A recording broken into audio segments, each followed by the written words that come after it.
Hey everybody, welcome back to another round of Canje Plays, and today we're returning to Stonesaga. So, the last two plays I did was just kind of us learning the game. This is going to be a little bit more of that, but more playing it a little bit deeper, going past the tutorial. But I talked with Steve, and I was like, okay, well, I haven't played it since where I left off in the last stream, and I haven't built an outpost, so he was saying it's probably best for you to start over because it's going to make things harder if you try to push ahead. So we'll just do a quick start over, build this stuff up, and if this is something that you want to play, but we're not going to stop at the tutorial. We're going to keep going and turn this thing into a series. So we're going to have some fun with it. We'll play some Stonesaga, and it'll be great.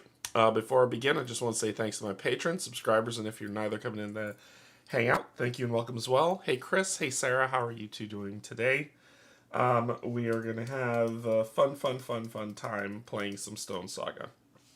I will be having a video, I'm giving it about a week, until about Tuesday, and then I'm going to have a kind of private live stream for, subscribers and patrons just to kind of run through the state of the channel and give a personalized message for them. So that's just going to be something. I know that doesn't mean you have to rush out and subscribe. I'm just saying for people who are members, we will have a specialized video coming up in the near future here. I think most of you know what it's going to be about, so we'll see where it goes from there. Okay. Doing well. How are you today? I'm doing all right. I actually feel better. I actually feel better than I sound. The problem is every tree in North Carolina has exploded with pollen, and so I'm kind of reaping the the whirlwind of the pollen destruction that is coming through. So what you're hearing is not sick; it's allergies. I've taken my Zyrtec for the day, so I'm just waiting for it to kick in, and then I'll be fine. But I will be clearing my throat from time to time as I'm talking and things go through. So I apologize if that becomes grating on anybody. All right. Without further ado, let's go ahead. I just got back from Georgia with the same problem. I sound just like you. Yeah. Pollen's bad. Really bad right now. If you have allergies, whew, it's going to be a rough one. All right, let's go ahead and get down to the table. Create our new cave people, and we'll go from there. Okay, so a few things. One, I don't know if Brian's on, but so that he's satisfied, I have painted all of the minis. I've painted most of the minis. I haven't painted the behemoths because we haven't had the face one yet, and I didn't want to. So, this is what I've painted so far from one of our seekers, and this is the other. Let's see if it'll zoom in on it. There you go. The other seeker. Gave that a good paint. So, minis are painted, Brian. Minis are painted. All right. We're going to be starting off with our tutorial, right? And how that starts is we grab our challenge. So it's challenge start, introduction. Play this challenge to begin a new campaign. Turn 1, behemoth spawn. Hey, Yogi, how's it going? Turn 1, a behemoth spawns. Yeah, that's right. Seeds on the wind. Under the icy watch of the moon, your people found the passage into a primordial veil long sealed by ancient glaciers. To survive, you'll need to find sustenance and a refuge for your people before winter. So we're going to set aside introductory goals, I think 3 to 10, right? 3 to 10? Yeah, 3 to 10, but they'll be back. I'm just going to put them there because they'll be back. And these are our two immediate goals that we need to deal with. Once you've completed the setup, flip this card. So what you are seeing is, what you're going to see is this, which is what I just read. Tells us to set those aside for these goals, but they'll come back. Like I said, I'll be able to move a lot faster than I did in the other videos because we've done this already, right? Once you've completed setup, flip this card. Our two immediate goals to survive the night and learn to fish. Right, so that's the ones that we're gonna have going. The survive the night one, I'm not gonna be able to read that there. Y'all can, but I can't. During the day, you access the features around you to gather resources and uncover secrets, but when you grow tired, you must hunker down to withstand the dangers of dusk and recover your energy. When characters don't have enough energy to take actions, or when you have no other goals, proceed to the night phase. The rules for the night phase are found in the rulebook. If needed, the rules for tests are found on page 14. So that's what all that stuff says, but the big thing is this goal is completed after you complete a night phase, and that's one of our immediate ones. Our next immediate one is learn to fish. The fish in the river are swift. Still, as you learn the patterns of the current, you find places to strike to grasp your prey. One character must fish at the lake by performing the action below. So basically what we're going to do is spend 2 actions, place an exhaust token in your hex to fish, and then this goal is completed after a character fishes with a place with a fish thing. So that's our challenge and 2 immediate goals. When we flip our challenge, we get to see that at the end of the day, if make tools is complete, we're going to read 200 book in the codex, and as we're going through, as we hit these numbers on that progress track, we will then deal with what's happening here. All right, easy peasy lemon squeezy. We need to build our lovely, lovely friends, so we're going to roll 5 dice and see. So we're going to start with you. Wow, I rolled a... That is not 14. That is not... It has to add up to 14. That's 10. 5 dice, 10. That is awesome. That is beyond awesome. All right, what do we got here? So we've got 10, 15, 16. Yeah, that's pretty good. That's a good number. Then what you do is you take away the lowest die, and then we start assigning stats to our character based on this. First roll, worst roll. Okay, so we'll say for you as a hunter, might is 5. We'll say your awareness is 5, your dexterity is 5, and your conviction is 3. Alright, so that will be yours. We have not given them names. I expected exactly 14. So that is going to be your starting values. We will not give you a name yet. You have not earned your name. And then the other one. What do we got? All 4s. Sweet! What? Alright. Oh, I didn't roll this one. Whoopsies. A 1! So we keep all 4s and get rid of the 1. So you are just even keel. Gotcha. All 4s. You deserve no name. Alright, there we go. All 4s and almost all 5s. Sweet. Alright. So we've created our characters. We had them all set up. That's how it goes. That's how it goes, right? Alright, let's go ahead and get started. So our starting tile, we're going to remain in our valley location. So we've got our starting tile, which is here. It has a chasm for mining, a lake for fishing. He holds the... Hold the 4s. Hold the 4s. Hold the 4s. I have a forest for hunting, for fishing, for mining, and a cave for exploring and for sleeping if we need to. So, our actions that we can take, day actions, are here. During the day, characters take turns performing actions one at a time in any order that we want. So we can move. All these little symbols you see here means action point. That's what they all mean, right?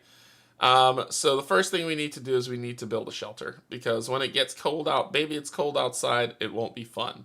We can spend 1 action to place a shelter token, and if we spend another action, it will allow at least 2 people to sleep there. So that is kind of what we're going to start off with. I'm going to spend 1 action. Let's call it 2. I'll spend 2 actions, and we'll place a shelter token there. So now that means we can sleep. Night won't suck. Then we're going to come over to you, and we're going to fish. So let's complete these tasks as we need to. And fishing costs 2 actions and a depletion token. Depletion token. That would be this one. That puts on there that says it'll cost an extra action to do anything else extraneous for what's there. But we're going to fish. Fishing! We take these, give them a good shuffle. Yeah. And fishing happens in basically a couple phases here. We're going to shuffle these up.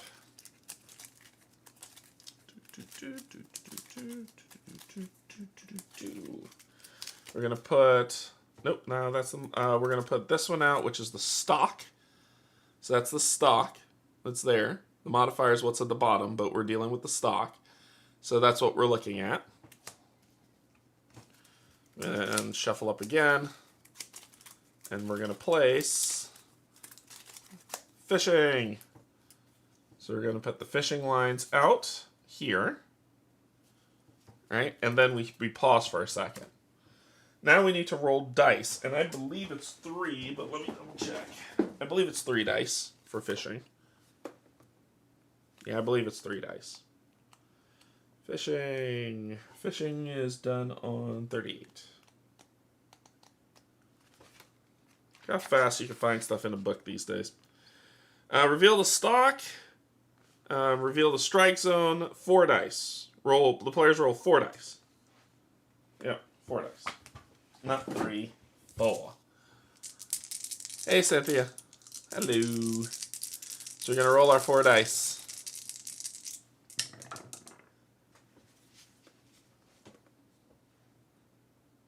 Solid. Ah,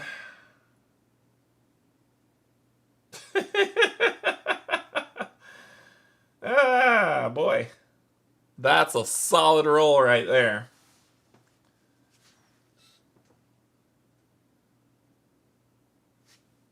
Yeah, what's the point?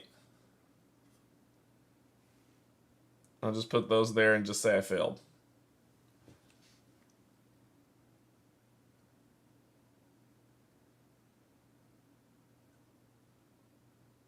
Yeah, that seems fun. That seems fun. I believe if I put one here, it also counts towards this blue one, which goes through that strike zone. So, and it's each individual one. So I'm just going to do that because the rest sucks. Then we're going to shuffle this and we're going to pull the modifier. Modifier, we pull the modifier side. Then we put it here. So this is 9, 10, 11. There's no way I pass that. There's no way I pass that, so I fail. Wow, that was all fell. That was all fell. Alright, now it's fishing. I'm done fishing. So it says that this goal gets completed after a character fishes. So we flip it over. Whether you're able to catch a fish or not, you know the valley waters are teeming with life. Still, the sun is dipping and your thoughts turn to where you will sleep. Add Learn to Forage 103 to the goals. Find that card and put it in play.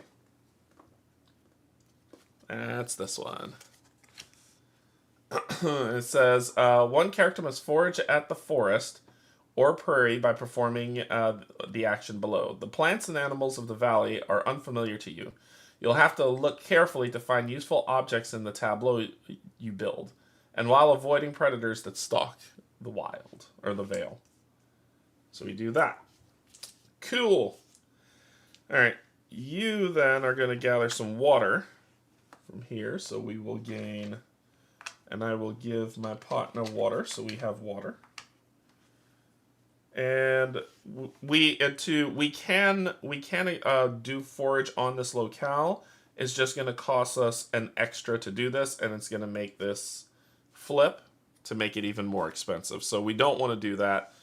We probably are just going to chill for right now and just end the day. So we'll be done.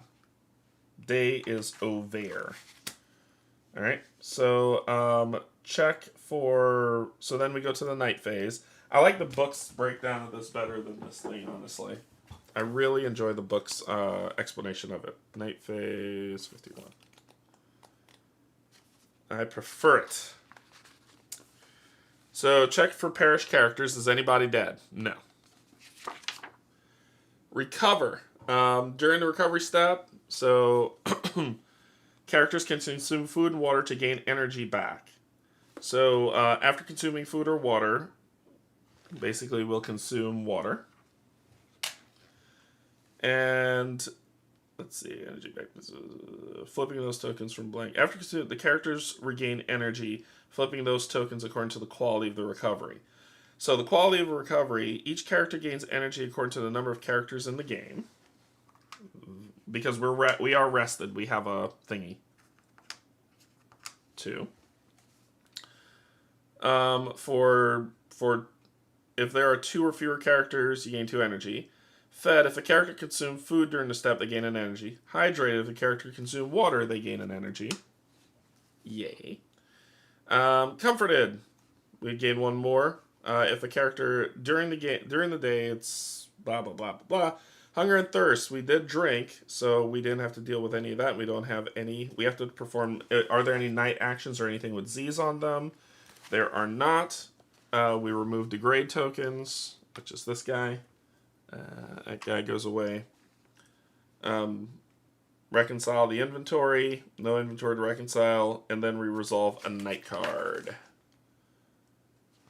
Yep. Resolve a night card. So we grab the night cards, which these are the ones for the tutorial. Give them a shuffle.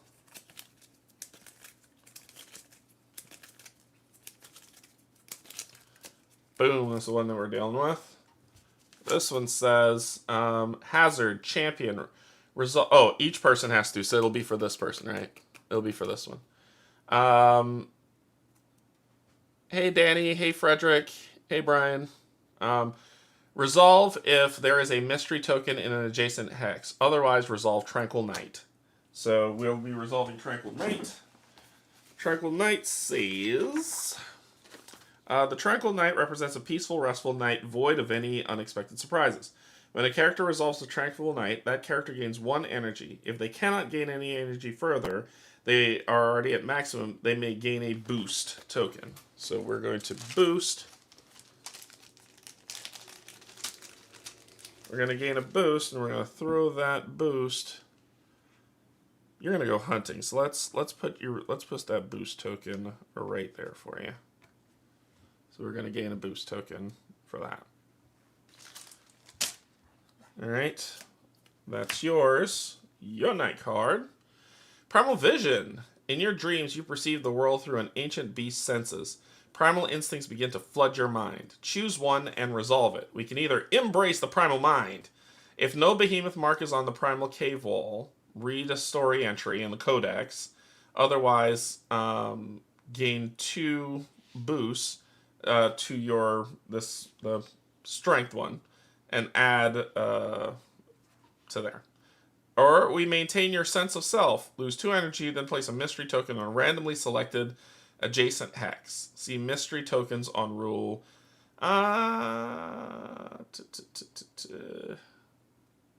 Hey Jess. I don't know. I don't know if I want to draw on the cave wall just yet. Sure, let's draw on the cave wall. Y'all get to see my terrible artistic skills. Alright. So we are going to, it says, where's the thing? 594 in the book. Boop. Codex. Outcomes.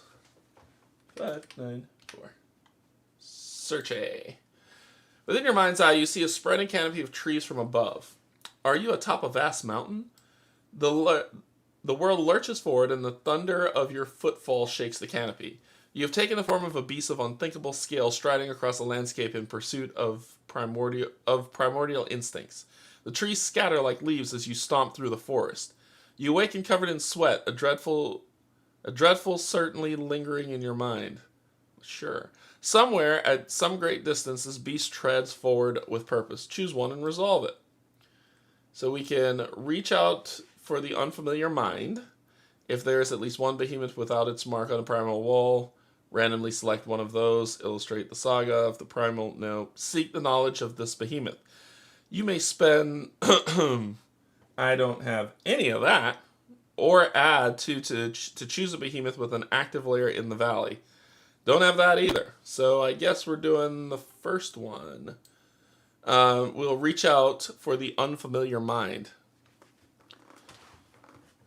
If there is at least one behemoth without its mark on a primal cave wall, randomly select one of these behemoths, illustrate the saga of the primal mind on the primal cave wall, include that behemoth's mark and the mystery mark,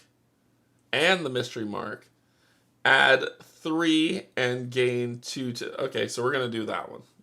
That's what we're going to do. So we'll add 3. 1, 2, 3. We're going to gain 2 because we're going all primal. So we'll gain 2, and we need to... I am not going to draw that here today because that's going to take forever, but I do have my primal wall that I will draw all that on, and in the next play you'll see it come back and I'll have it illustrated. But I will remember to do that. Okay, cool. Alright, that is... Then after resolve a night card, we increase this by 1. We did hit 4. Valley event. As your people explore the valley, they find an impressive abundance. Each character in a hex with a river, lake, or wetland gains 1 water. We have a river in our locale, so we are going to gain 1 water each. So that means I don't have to spend an action to get water anymore. Sweet.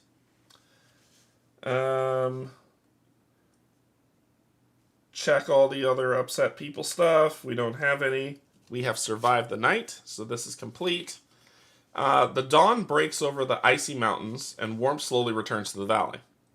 A new day begins. For future reference, the player reference card contains an abbreviated version of the steps for the night. Add explore your surroundings 107 to the goals. And then this is remove it.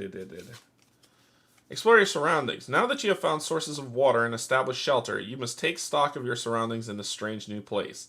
A character can move into an adjacent hex by performing the move action. The goal is completed when all hexes have been explored. Well, we need to forage first. So, new day. It's a new dawn. It's a new day. It's a new life. And I'm feeling, you know the rest of it. Okay, so we don't need to get water. We're okay. Instead, I mean, you're okay to go into the woods too. Right now, they're both at 6. So it doesn't matter who goes. But I'll choose you. You're going to go forage. So you're going to spend 2. We're going to place a depletion token on here. And then you are going to go forage. Foraging I like more than fishing. Fishing's okay, but I prefer foraging. Ooh.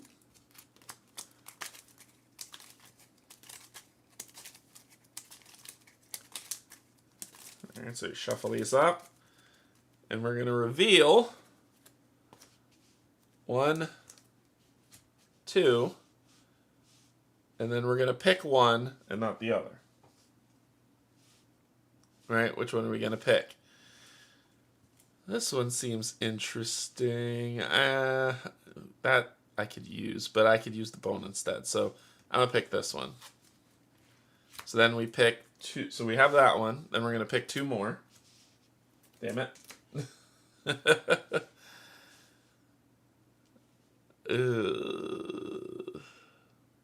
And I believe you have to pick the one with the enemy on it. I believe for the second one. Let me check the rules. There's a thing where it's like if it's an enemy on it, you have to pick it. 59 in the rule book.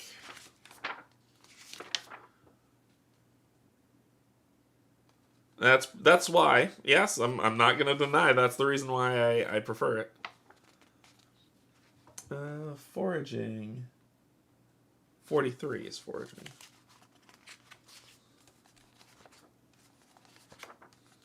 Here we go. There it is. Okay, so the first step of forward searching, player creates tableau, blah, blah, blah, blah, blah, begins with a single card and can be expanded with additional cards. Only if you have an enemy, only if you have an enemy already. Alright, cool. Cool, cool, cool. So, I don't have to. So we're going to pull you away, keep this, and then we're going to do 2 more.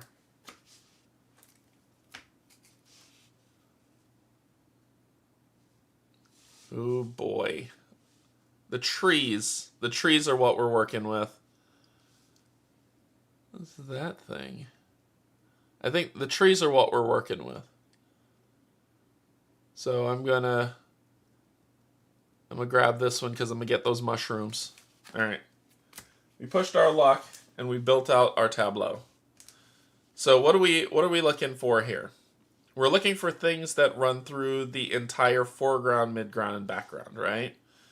So the trees are what wins here.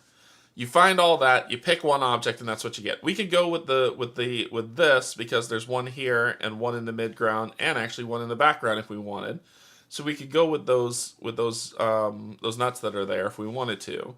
But I prefer the trees because in the foreground there's a tree with a bone. In the midground there's 2 trees and one with a mushroom. So I'm getting more stuff for what's there. So I'm gonna get 1, 2, 3, because you could get a max of 3 wood. 2, 2, 2. So I'm gonna get 3, and I'll show you those in a second. And then you collect what's connected to them, because there's also this here. I also get a feather. I get a feather. I get a bone. And I get a mushroom. And you have to really pay attention to these images, man. Like, it is crazy how the smallest thing, you're like, oh, I missed that. I should have gotten that. Where the heck are the mushrooms?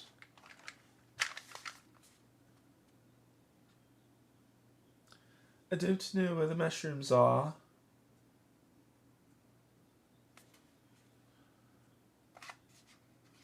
Those are mushrooms, right?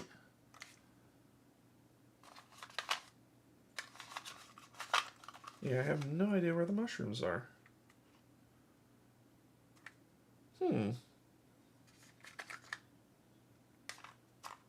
If anyone has... I put these things in here like how the game tells you to do it, so I have no clue where the mushrooms are, so if you know, let me know.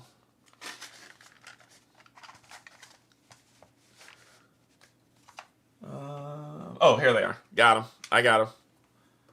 Beak. Got them. Okay, and a mushroom. Okay, so we've got that. Is there anything else I missed? Feather. No vines. No vines and a bone. No vines in that. Alright, so we've done it all. But that is foraging.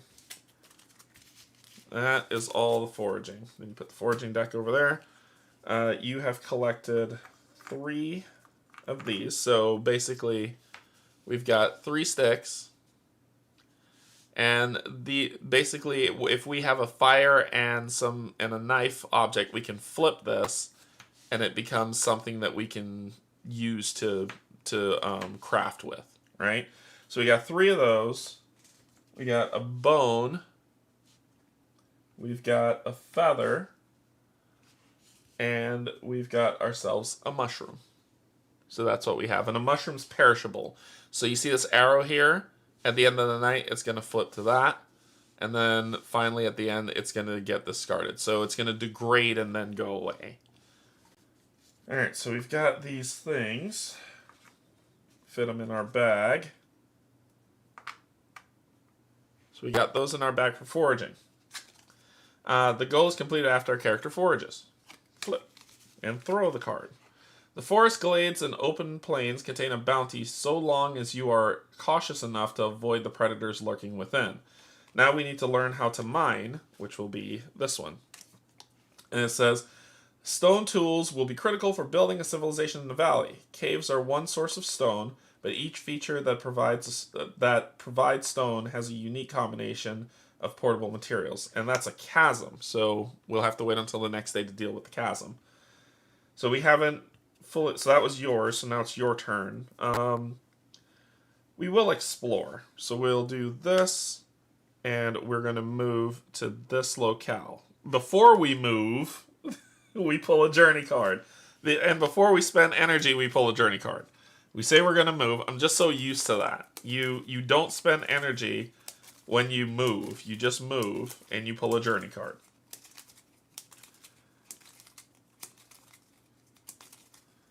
And the journey card will tell you what happens. Resolve if you are alone. Cool. Depredation. You hear a growl as a fearsome predator descends upon you, and suddenly you are in a life or death battle. Okay. Encounter a predator, substituting results below if you choose to fight it. So we can run away or we can fight it. We're going to roll one die. We're going to add our value to it to see how we go. So basically, we are going to fight it because that's just what I do, and if I get injured, I get injured. So encounter, because it says encounter a predator. Fight a predator. To fight a predator, a character performs either a dexterity or a might test with the following results. But the following results will be what we have here. So I am going to do a test. You roll one die, and you're going to add this to it. So right now I'm going to be adding 6 to whatever I roll. So 9. That's a 3. What do we got? You barely fight the creature off, suffer a minor injury, and gain 1 teeth. Man, if I got a 12, that'd have been great. All right, so we will suffer an injury. We gain a tooth. A tooth is actually a really great thing to gain. So we gain a tooth. If we have one of these symbols, we can actually sharpen this into another. So a tooth is not a bad thing to gain. And we put that in here. And that's it for the journey. The journey did not say to spend energy, so we don't spend energy. We take this, we flip it over, and this is our new locale. Ooh. So it has a couple things on here for us to note.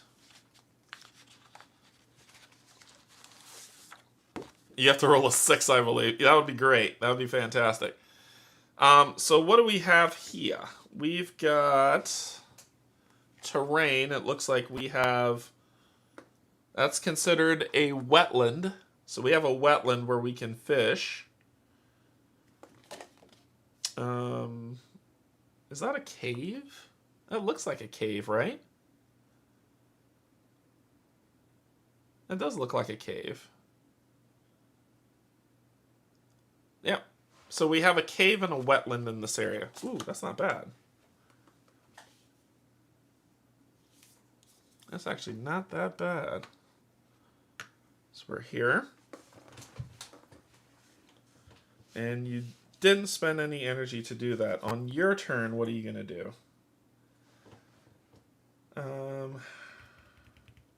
I mean, you could go exploring too, and then y'all just have to make your way back. So you're going to explore as well. So you're going to move here. We have to draw a journey card for your lovely stuff. Resolve if your hex has a dried flat. Okay, so we gotta flip this. What does our hex look like? The hell is that? An egg? What the hell? Resolve this if your hex has a dried flats, prairie, or wetland. Let's see. Dried flats? Nope. Prairie? Nope. Wetland? Nope. It's a big ass egg. So otherwise, resolve arduous journey. So we're gonna have to resolve arduous journey and not this one. So I'll put that there for you to see, side by side. hell? Or do we have a... No, we have a dried flat. It's just there's a big-ass egg on it. We do have a dried flat.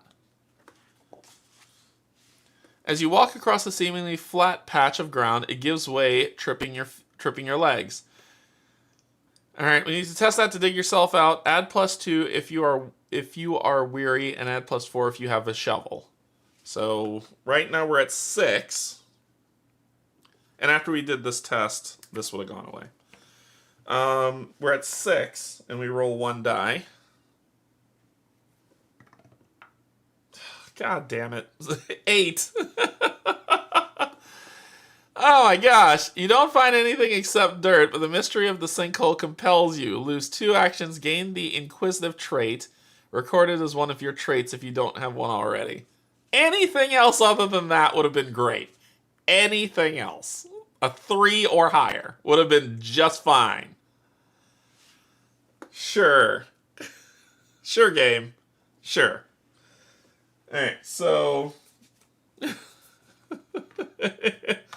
anything else other than that? Alright, so we're going to lose 2.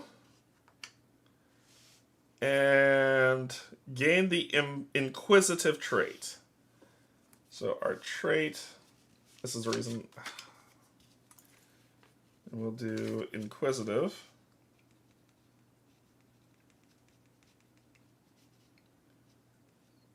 I almost want to write an app for this because it drives me nuts.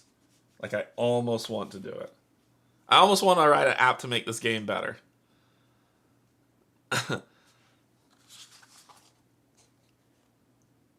Yeah, there is one. It's like you have to look within the picture. So that was there. Then this says this goal is completed when all hexes have been explored. So you have made a survey of the area and now have a good sense of the terrain around the place you arrived. Add gather resources 108 to the goals. Gather resources gets added to the goals. That gets put out. So this says to thrive in this new place, you'll need to acquire more resources. Fortunately, this valley has many materials available, but you'll have to work to get them. This goal is completed when the characters as a group have 2 wood, 1 fiber, 1 sunstone, 1 riverstone, and 1 cloudstone. All right, your turn. Well, we're gonna mosey on back to the. Actually, I should just build a shelter there and chill. No, I'm gonna move back here. Journey. Disorienting fog, son of a... Despite your claims to the contrary, you're quite lost. We're going to test this one, that one, to find our way. Add +2 if you have a map, add +4 if there's an outpost on your hex. What will you roll for me? A 4 + 5, that's a 9. Let's see what 9 says.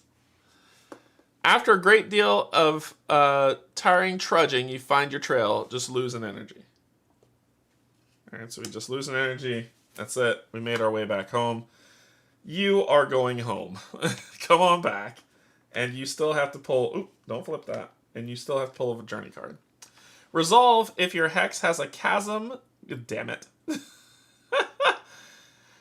This person's clumsy. They're clumsy. They're clumsy. As you make your way down an incline, a stone beneath your foot gives way, leaving you teetering on a sharp slope. Oh yeah, this can only end one way. And I did test this, right? So this should have flipped this way. Alright, that would be a 5. Your tumble down the slope is something you'll not soon forget. Guess what? We break our leg. Gain the patient trait. I fell into quicksand, and I fell down a cliff. So we, patient.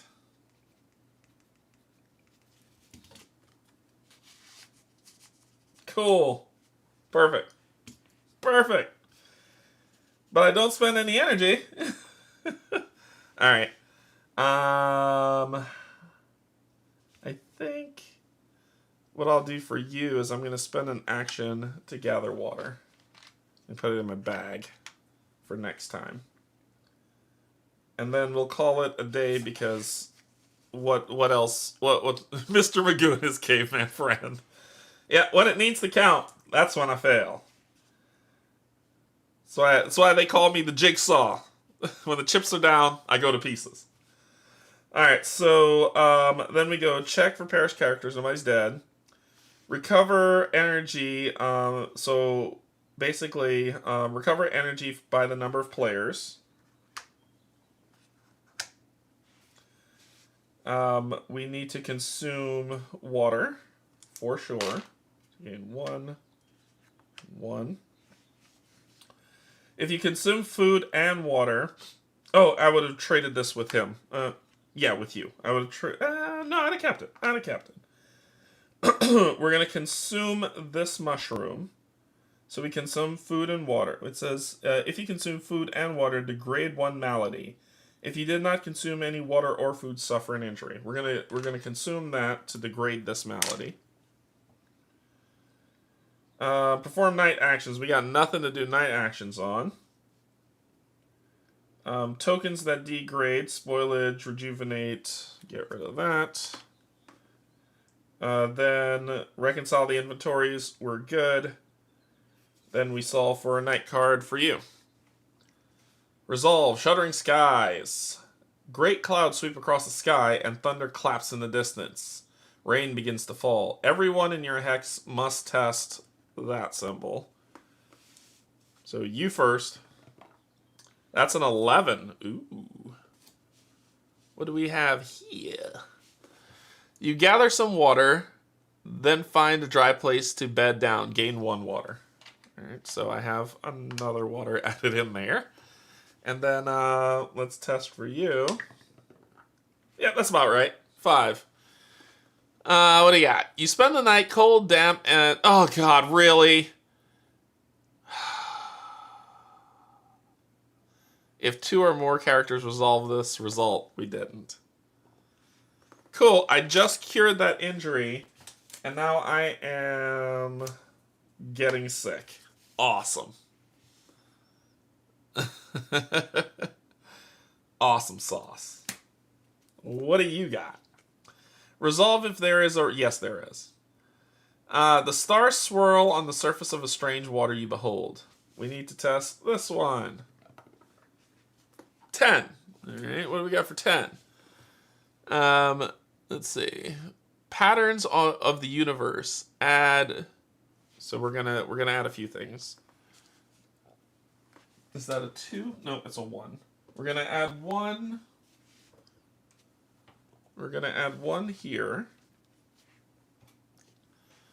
And we're gonna gain 2 of these swirlies.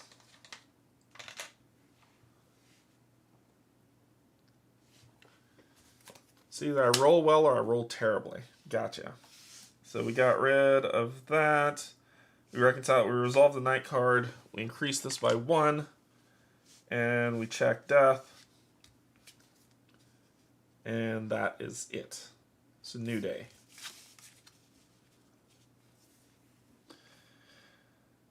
Okay.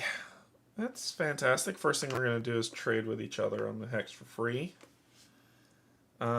You're going mining because you're clumsy. So we need to mine and see how that goes. So we're going to mine. To mine, then 2. Why does this thing keep coming back? Put this on the hex. And we need to mine. I need to get the starter for what's in here for mining. The player gathers all 5 mining tokens for each type available at the feature which is being mined.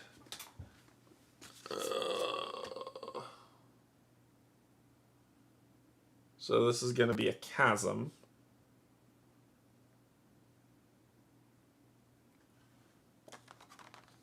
So at a chasm we get 5 clay. I'm just going to pour them out, so 1, 2, 3, 4, 5 river stone, which is blue. 1, 2, 3, 4, 5. And 5 sunstone. 2.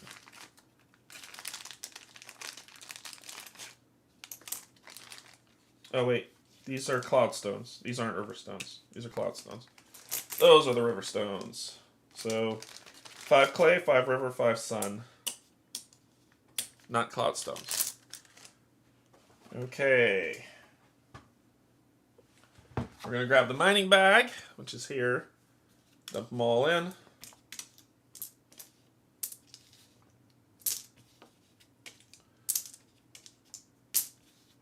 Then we're going to root around in here like a blind man looking for a nickel. Let's see. To perform an action, spend players shuffle the mining tokens. The players flip all their gathered. Okay, so what? How do we pull?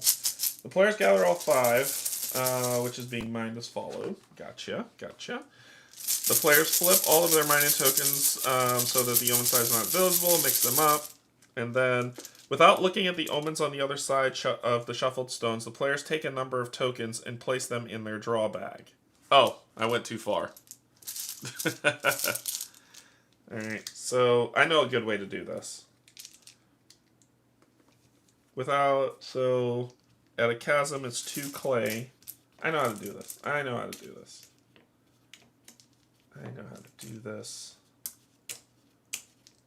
We're gonna do it this way. We're gonna put this in here and just pull 3 out. That's 1, 2, 3. So we'll pull those 3 out. So that means there's 2 clay in here. We need to do the same with the river stones. Just going to grab a random 2, throw them in the bag. And 1 sunstone, grab all of these. There should probably be 2 bags for this. And I'll grab 1 random sunstone, throw it in the bag. Boom, boom, boom, done. There we go. Then the player shuffles the stones by mixing them with their hands or by shaking the draw bag. Then we mine a stone. The players reach into the bag and pulls out 1 mining stone. Because each type of stone has a unique shape, the player is allowed to feel the tokens to try to select the stone type of their choice. Then, before revealing the omen on the other side, the character gains a material token matching the mine stone.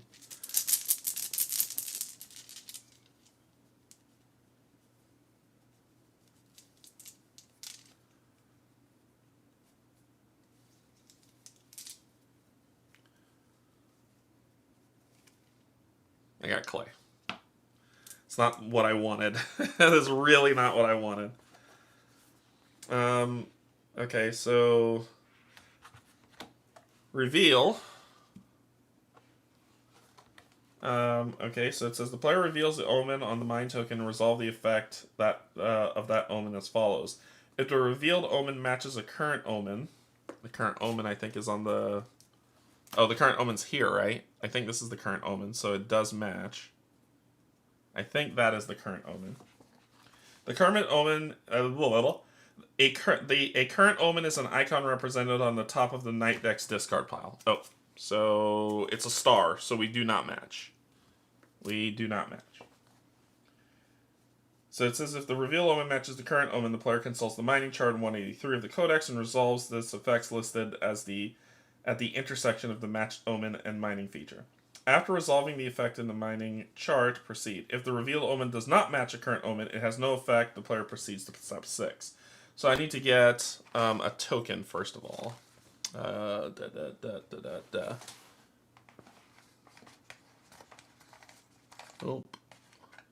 here it is.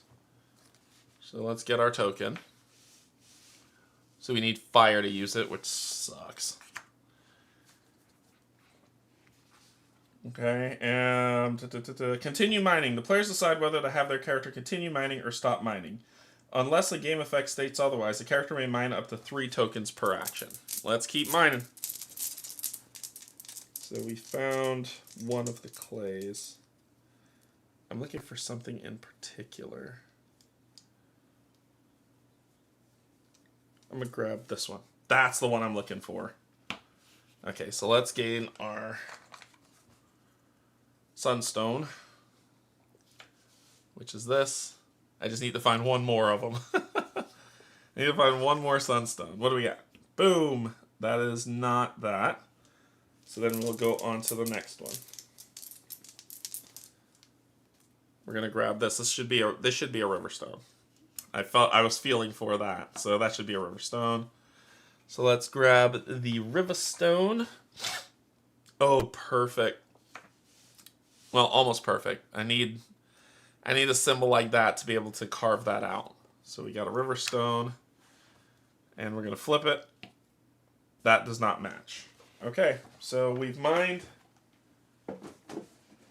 We are good. Put that off to the side. And this says, once character is mined, flippity flip, flip, flip. These stones will be crucial to tool making. Mining can be thirsty work. Thirsty work, though, and your eyes turn back toward the lake. Add gather water. Hey, Matt. Gather water. You notice that the valley's waterways flow with clean, cool melt water from the glacier. A character must gather water at the lake in your hex by performing the following action. Gain an action to gain 2 water. This goal is completed after a character has gathered water and each character has at least 1 water in their inventory. We're just going to call this complete. So, you return with fresh, icy water. Create a shelter.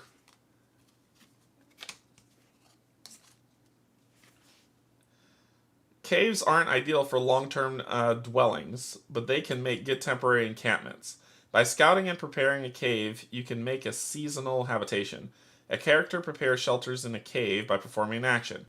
So, spend an action as a shelter token to hex or upgrade to do that. The goal is completed after a 2 shelter token is placed, or 1 if playing hardcore solo. We've done that.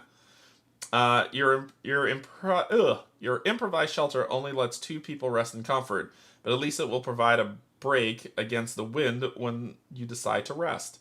If you haven't completed Survive the Night, you must undertake that goal to progress. We already did. So, okay. Alright. So now we have 2 of these. We don't have any vines. We've got that, so we need a blue. We just need a blue stone and the vines, and we're good. Okay. What can we do at plains locations? At dried flats? We can mine at dried flats. Okay, I could go mine. It'll give me sunstone, which is what I really want. So we are gonna do that. You're hurt, but you'll be all right. I just need you to move, mine, and then move back. You're sick. You got enough energy. Get the hell out of here. So you're gonna move here. Journey, son. Journey. Resolve if your hex has a moraine, glacier, or mountain. It has none of those. Otherwise, resolve arduous journey. Arduous journey.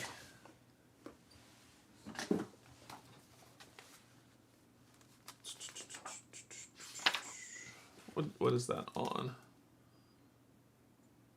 It does not tell me. So to the rulebook. Journey.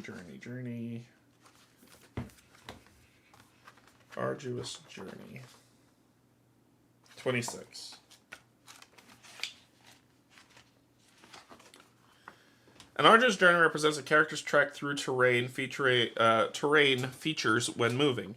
While performing a move action, if the conditions on a journey card are not satisfied, the card is discarded for no effect and the arduous journey is resolved instead. To resolve an arduous journey, a character checks the shared edge between the terrain hex they move from and the terrain hex they move to. If one or more terrain hex covers the entire shared hex of either... What? If one or more terrain feature covers the entire shared edge of the entire hex, it does. Obstructed path. Yep. The path between the 2 hexes is obstructed. If a path is obstructed, the character must lose 1 energy. If the path is not obstructed, the character's move action ends without them spending any energy. So I have to lose an energy to go over there. Okay. Then you are going to mine in this lovely, lovely clay area. And that's going to cause 2. Putting an exhaustion here. Actually, combine in the cave. It doesn't... What does the cave give you? The cave... Ooh, I'm going to go with the cave. The cave is probably a better one to do. So the cave, we get these stones. We get those. These. And the blue ones.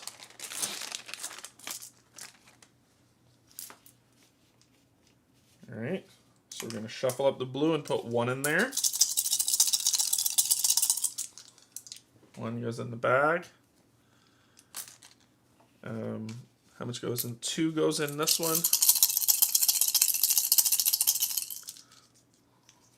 2 will go in there. And 2 river stones.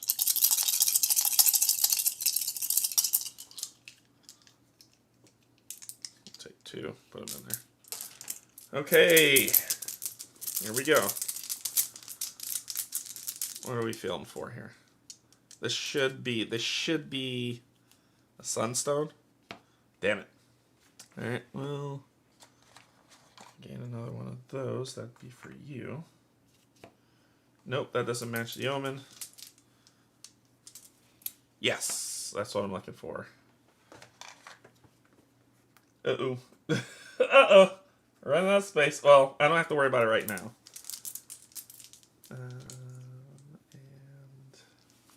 And there's the blue one I'm looking for. So I don't have to worry about making it all fit right now. So those are the 3. And it doesn't match. Alright, cool, we're good. Okay. You're not going to pass your turn. Let's go ahead and move back. Journey. Resolve if you're alone, otherwise arduous journey. Well, we're not alone, and arduous journey would have us spend an energy which we don't have. What happens if we spend an energy we don't have? Can I not do it? Energy. A character cannot spend energy if they do not have enough available energy. If a game effects instruct a character to lose energy and no tokens are available, they must suffer 1 minor injury for each energy they cannot lose. Cool. So clumsy has continued to be clumsy. Alright, so we got back. We're going to trade some stuff. Now that you're back, you can do this. Do that, and I'm going to give you this water. Alright, you are going to... do I have enough? I have 2 sticks. That. I already know what I need to do, but I don't want to go vine hunting. But I need to go vine hunting. Sadly. I just need to find something with a vine and then stop. But I know what I want to do, because I want to do this and this to sharpen that stone. But to pass this, we need to go hunting. So I'm going to call the day.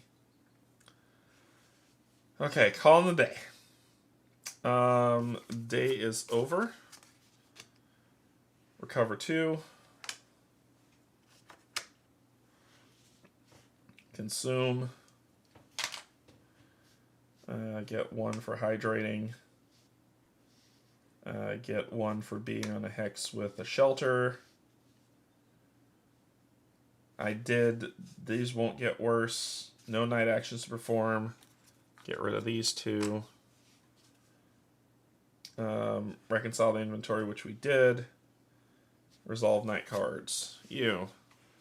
Resolve if your hex has a 4. Yes, it does. Alright. Growling in the dark. A throaty rumble shakes the leaves of nearby trees. What lurks beyond the firelight? We're going to test 3, our worst stat. 7. Nope. I just needed an 8. A 5 would have been great. Cool. Panic grips your camp. Add a discontent. Then place a mystery token in a randomly selected adjacent hex. Alright. So these are all our mystery tokens. They all have symbols at the bottom of them. I'm just going to do what we got here. And we're going to put a mystery token random. We're going to throw it over there. Why not? Okay. Then with that being empty, we reshuffle the night cards and we pull a new one.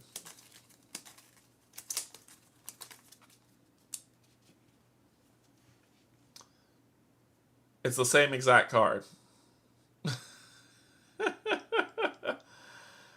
Ah, boy. So we're going to roll on this one, which we're at a 5. Of course, it'll be like, oh, there's a 6. So we got 11. Nice. You sharpen your resolve. Gain. So this we used. And this will flip over to 2.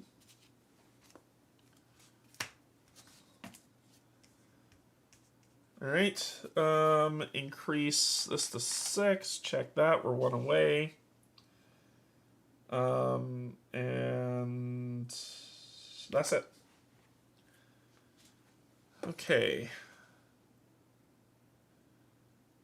Alright. You're going to spend an action to get some water.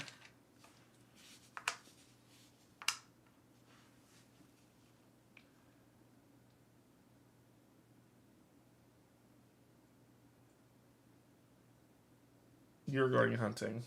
So what are you going to do? You're going to go after that mystery, aren't you? Yeah, you are. Sick bastard. You're going to move over here. And we're going to deal with the journey. Your rerolls, I'm not disappointed today. They never do. They never do. They never do. Alright. Good Lord. Really? Come on. Come on. Come on, game. The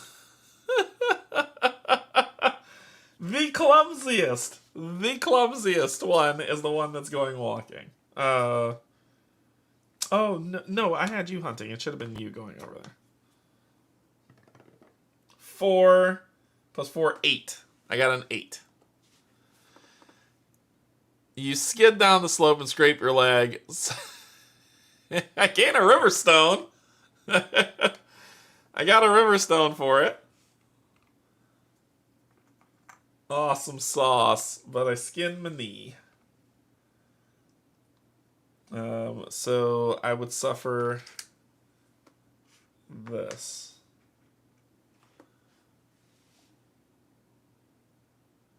Cool. Oh, actually, it would be... Yeah, that's right. I'm breaking both my knees. I'm breaking knees. Alright, what are you going to do? You are going to forage. We need what we need, what we need. So I can start crafting, because this is silly. I'm about to die. Here we go. 1, 2.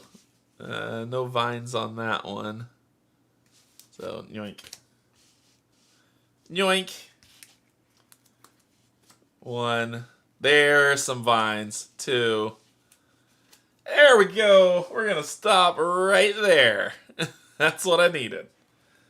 We're stopping right there. Alright. So we got 3 wood. 4 wood. Well, 3 wood. Because you can only get 3. We got 3 wood. We've got some vines. What else we got? Another feather. Anything else I'm missing? A bone. So we got a bone in this front tree. A feather here. The mid-ground, there's the vine. There's a hole there, but I can't see if there's anything in it. And the back tree's got nothing.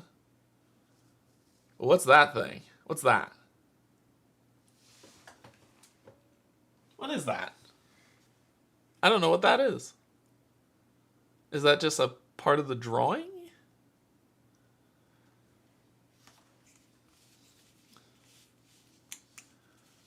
Okay, we'll gain 1, 2, 3. A bone because of that. Feather because of that. And a vine because of that.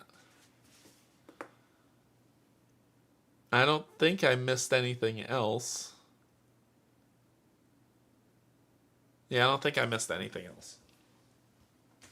So that's what we got.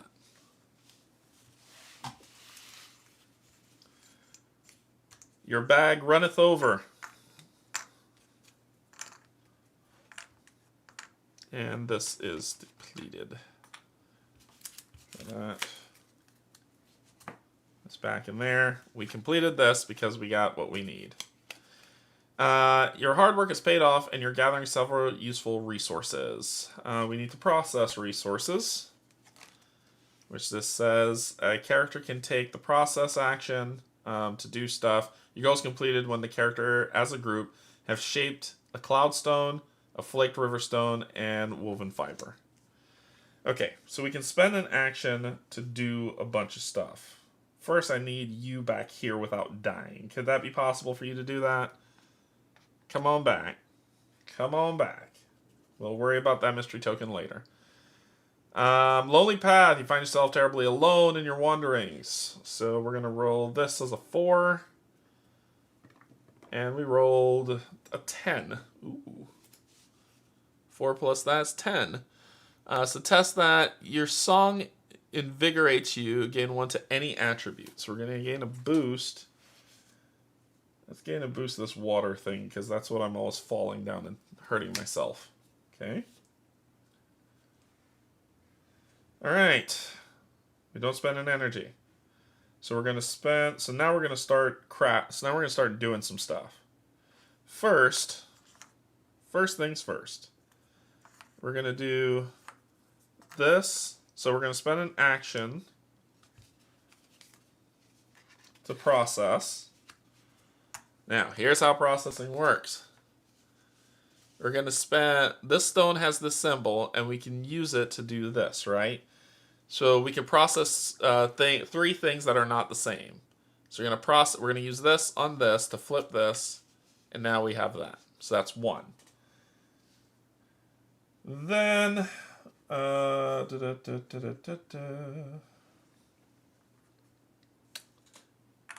It needs a shop object.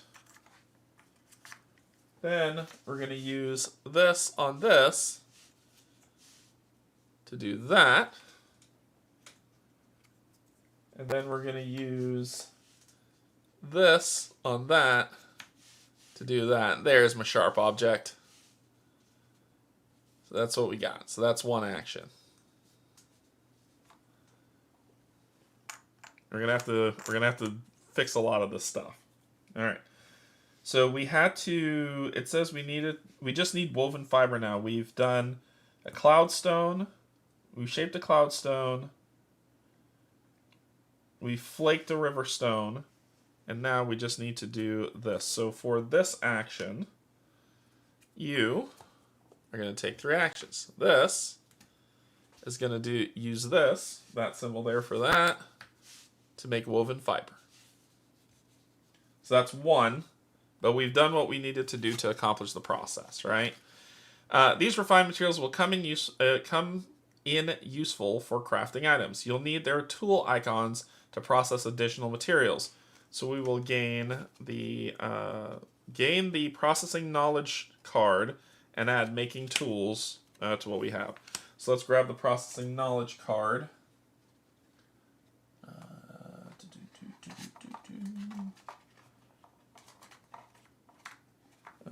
What is it? KN01?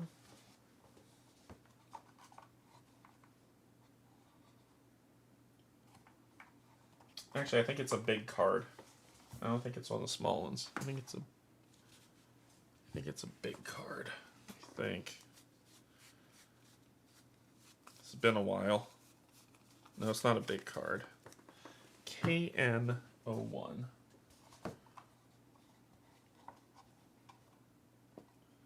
items are IT.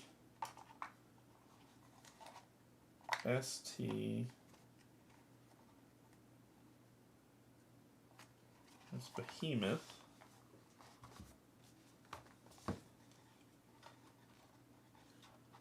Additional characters, outposts, undiscovered cards. Why do I feel like I'm losing it here?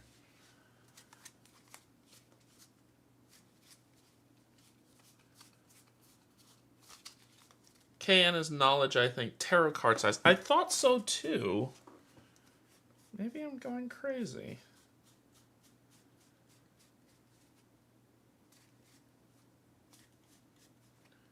Here it is. Here it is. Yep. Found him. Found him. Found him. Thanks, Chris. Found eat. KN 1. Processing. You've learned to reshape materials into more refined forms. Each character gains the following. Spend an action to process up to 3 resource tokens in your inventory one at a time. When a resource is processed, flip it, which is what you saw me doing. Basically, it just teaches, it's just a library thing to teach us how to gain that knowledge.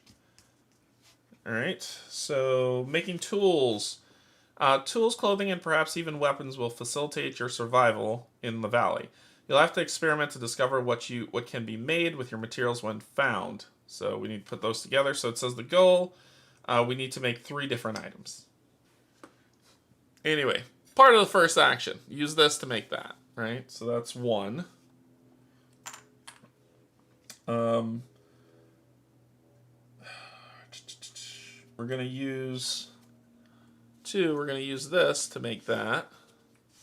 To make a feather. 3.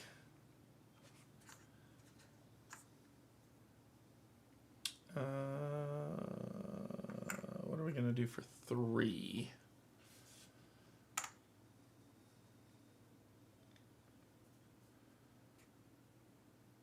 What are you going to do for 3?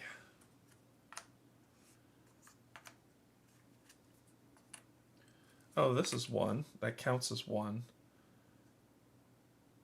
So we're going to do...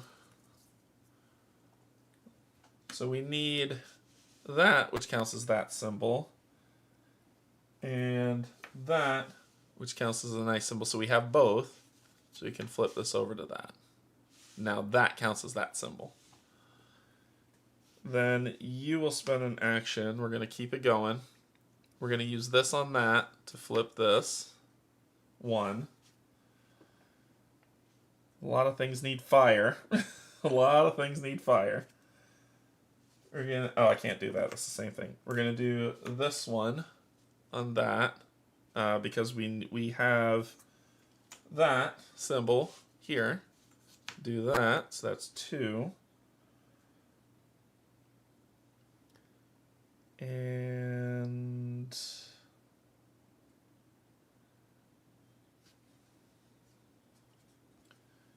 let's sharpen this bad boy too to flip you to that for 3. So we did all of that. We got to make all this stuff fit. So now it's time to craft. We're going to try to craft something so we can make some space. And I forgot every single recipe to build anything. So what we need to do is we need to make a tool here. So we need to put 2 things together and see what we'll get. I have 2 bones. Do I have... Okay, I got the tooth, which gives me the symbol, so I won't lose that. So we're going to do a stick and a bone. And we're going to see what we can make. There. We're gonna try this out. Because I think it says it costs 1 action.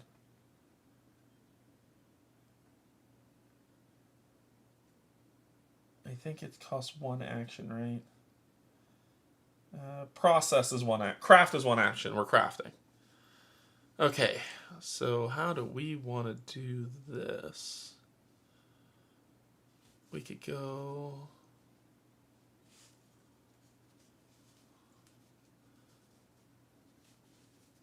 We could go like this. Let's see if we can make a spear first. So we're going to do this to see if we can make a spear. So how does this work? Is we have to match sides, right? The colors have to match up. And then we're going to read in the book of tools. So it's going to be yellow because that's the first one, right? So it's going to be yellow 4, 4, 2, 3. All right. Recipes. Recipes. No, that's not what I asked you to do. I asked you to do this. And it will be... Sorry, it was what? Yellow triangle. Yellow triangle. This. And it would be 4, 4, 2, 3. 4, 4, 2, 3. What have we found? Bone knife. You've made a bone knife. A knife is a useful tool for cutting materials and can be useful to defend yourself. Discard the materials used and gain the bone knife item. Search the item deck for IT01. Record the recipe for this item on your journal. So item says IT01.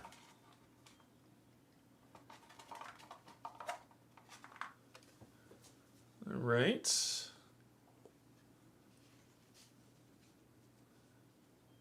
we got a bone knife. It now counts as both of those symbols for us going forward. When you test that lovely little symbol to fight, add +1 and you may re-roll the die. If your result of the die is 5 or 6, discard this item. Ooh, so it breaks. Alright, so we've got ourselves a bone knife that we'll equip to a hand slot. And these two items are lost. So put the bone back. Put you back. Alright. We need to crafty. So the bone knife counts as that symbol. I have the symbol here.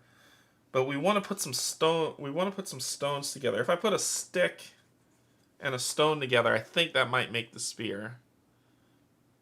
Yeah, you want it at the top of the stick. So I think because I need this for the spear. So I'm going to spend an action, my last action for you, to put this together. And does this work? No. We got to do it like so. So we're going to go for a spear. And we're going to do it like so. So it's going to be red 3, 4, 3, 2. Alright. So I keep hitting the wrong button. Clear. So it's going to be red 3, 4, 3, 2. Let me double check. 3, 4, 3, 2. Yep. Crafty craft. Riverstone knife. You've made a riverstone knife. A knife is a useful tool for cutting materials, so I made myself a knife too. It's a different type of knife, but it's a knife. Alright, so that is this one. So I got myself a riverstone knife. So we've both got weapons. And these two items are discarded. Alright, you. Crafting's not done yet. Okay. So how do we get a spear? And I share stuff across mediums. I know the rules is like one at a time. Rotate them sideways so the stone is at the tip of the stick rather than on the side. The alignment matters. Well, let's give it a shot. Let's give it a shot. Let's give it a shot there. So, you want it... Are you saying like this, Chris? Like that? But I think this is the one we just did to get the knife. This is the one we just did to get the knife. That's the exact same recipe.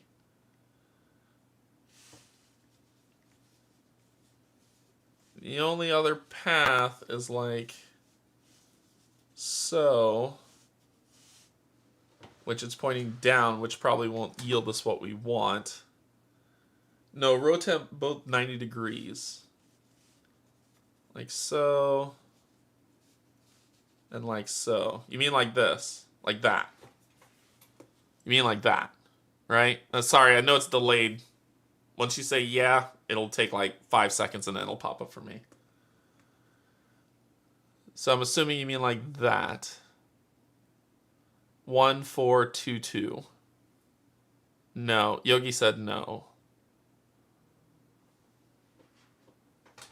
I don't know how you can orient it because the blue's in the way. I can't orient it. Remember the symbols have to match. Chris said yeah like that, but Yogi said no.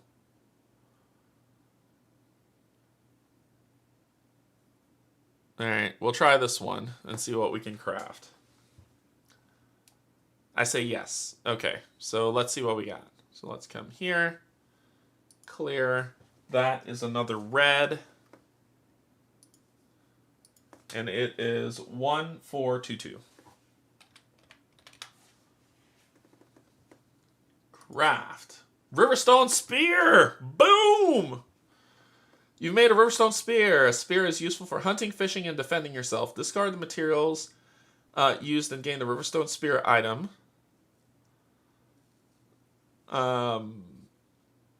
Search the item deck. Record the recipe. I want to learn how to make fire. Fire is something I need. So if y'all know how to make fire, I'm open to suggestions. So let's get IT05.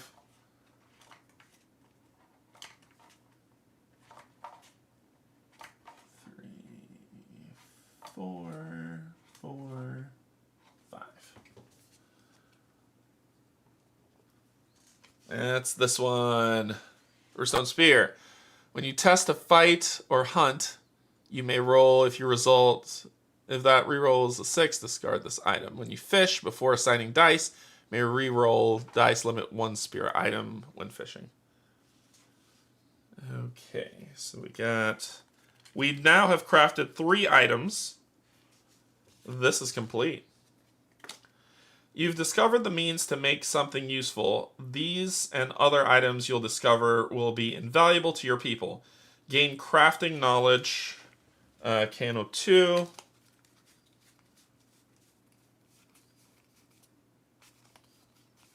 I just saw it.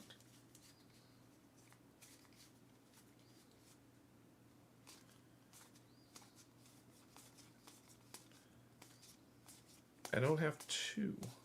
I don't have 2. I see 3. Oh, 2. Nope, that's 20. Where's 2? It goes from 1 to 3. Here it is.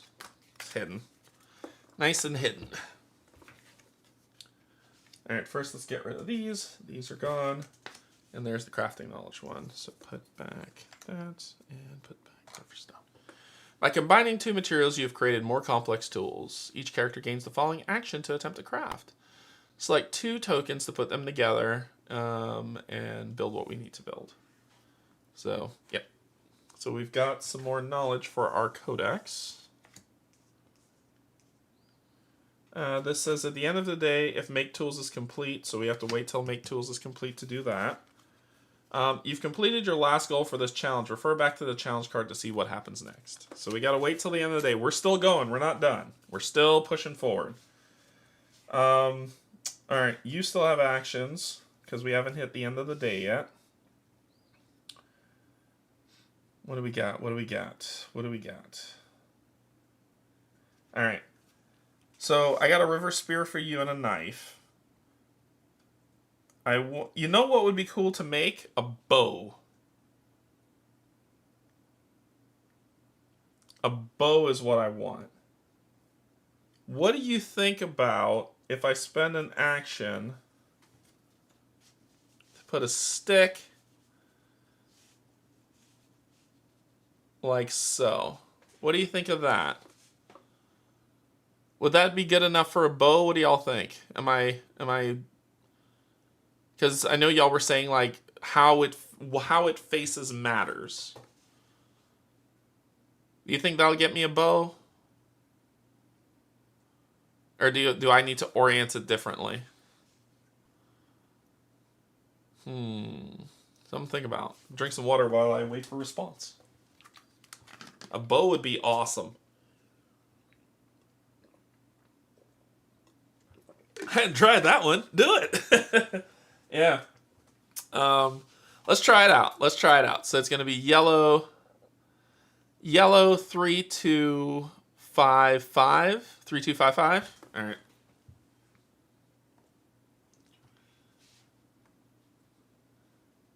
So we're going type of yellow arrow. Yep. Arrow 3255. 3255. Yep. What do we got? A broom! You've made a broom! While it's a simple rudimentary tool, it's still important to keep your home tidy. Discard this material and gain the broom icon, IT25.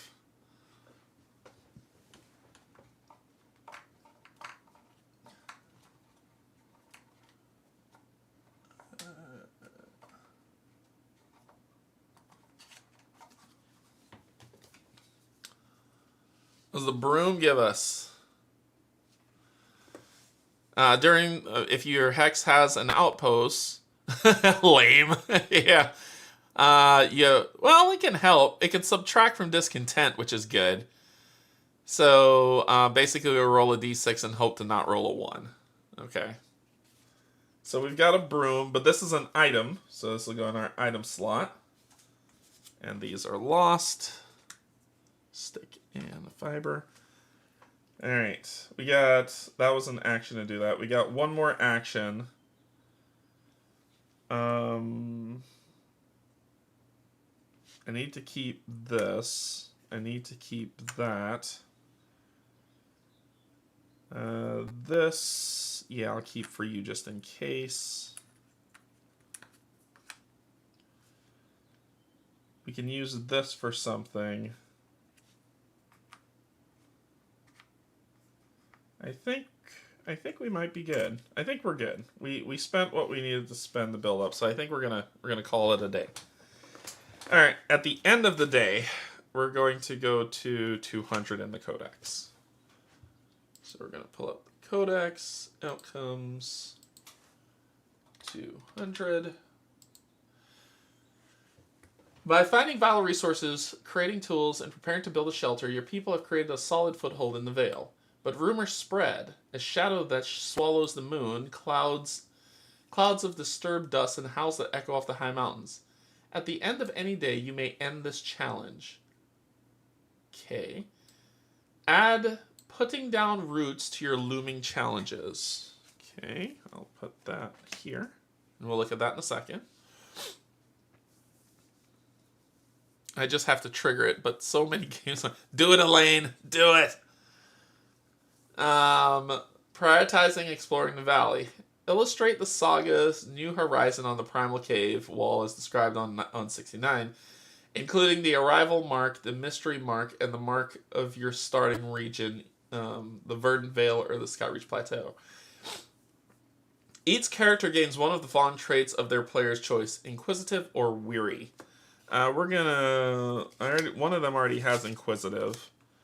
We're gonna be weary. And you're gonna gain weary too. Well, you already have inquisitive, so you're not gonna gain weary. So you're gonna gain weary. Okay. At the start of the next challenge, after setup, place a mystery token in 2 unexplored hexes of your choice. See mystery tokens. Okay. Focus your energies on stockpiling for winter. Add people. Illustrate the saga of the hardy wayfarers on the primal cave wall. I don't want to draw. This sounds like work.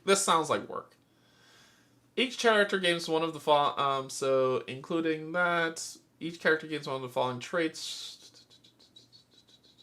lucky or patient. You have patience, so you're going to gain lucky because clumsy is not lucky.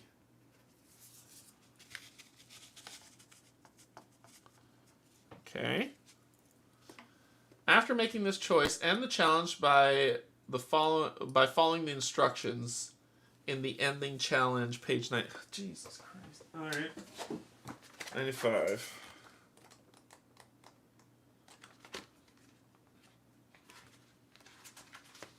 I don't want to draw. It's going to bum me out. After making this choice, end the challenge by following the instructions in ending a challenge.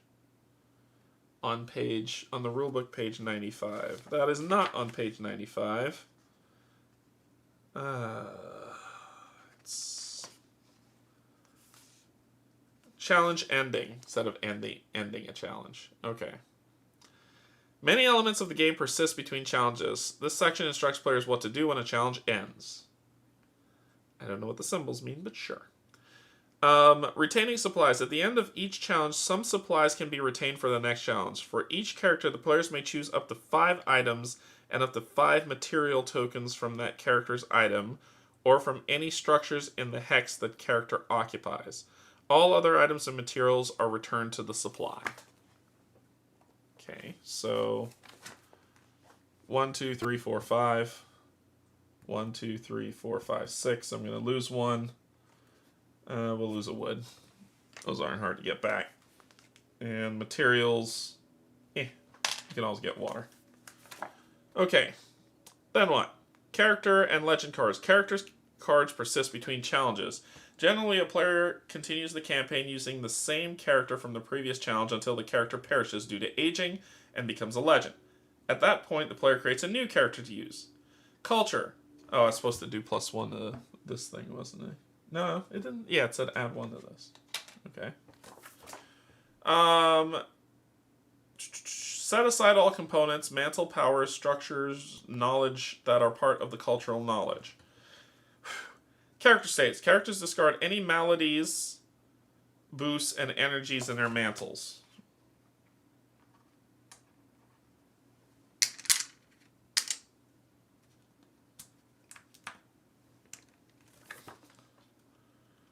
A character's energy will be reset to its starting value during setup of the next challenge. Map state. Overlays remain on the map between challenges, as do any structures contained within outposts. All site tokens on the map, fire, shelter, mystery, depletion, are removed.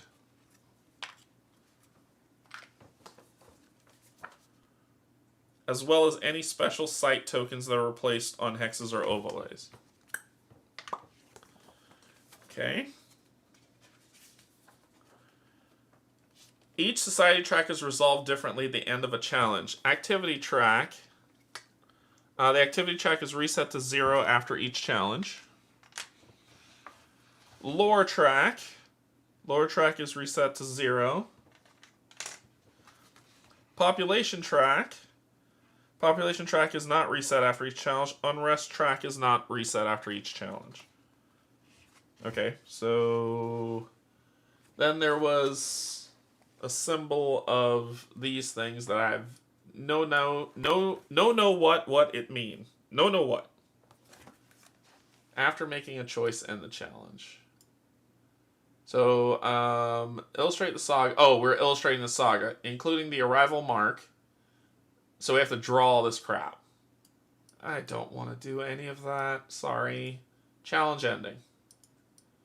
So this challenge is over. We're going to continue on playing. When you begin a campaign after your first, choose your side, choose the valley, begin new campaign. Cool. Alright. Okie dokie. This is done. So that challenge is completed, and we're on to this challenge. So I got to read this because this is small writing. Crisis Generation. You must play this challenge next. Add a disdain, discontent if you cannot. Age each character not created this game. So you are OL'd. You are no longer young. Alright, putting down roots. As the years pass, your people continue to arrive in the valley. One autumn, omens of an unknown hardship accumulate with the falling leaves. You conclude that it will be a harsh winter and begin preparations for an outpost to shelter the most vulnerable among your people. Before you undertake challenge setup, see Rulebook 6, Expand the Valley by 889. Place your characters in the starting hex. Once you have completed setup, flip this card. So it says clear, and we're going 889.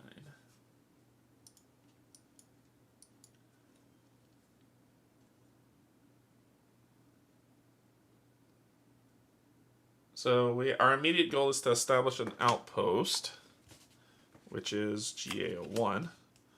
And this says, over the intervening years, your people have discovered paths deeper into the valley, and many strange wonders reveal themselves. Many strange happenings occur in the valley as you explore it more deeply. Resolve as many of the following as you are able to. Add. Gotta add stuff. Journey deck's getting bigger. Undiscovered cards.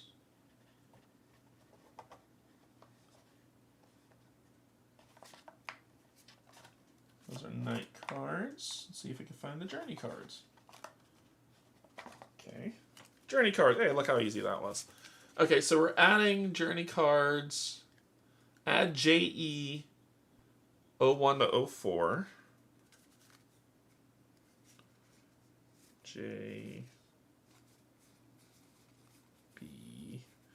JE 1, 2, 3, 4. JU 01 to 11. 1, 2, 3, 5, 6, 7, 8, 9, 10, 11. To the journey deck. Okay. If there's at least one Skyreach plateau, there is not. If there is at least There is not. If there's at least one Maelstrom Hills, there is not. If there's Starlight Sea, there is not. If you've not already done so, gain the following mantle powers. Is there numbers on these bad boys? Yes, there is. MA01 to 04.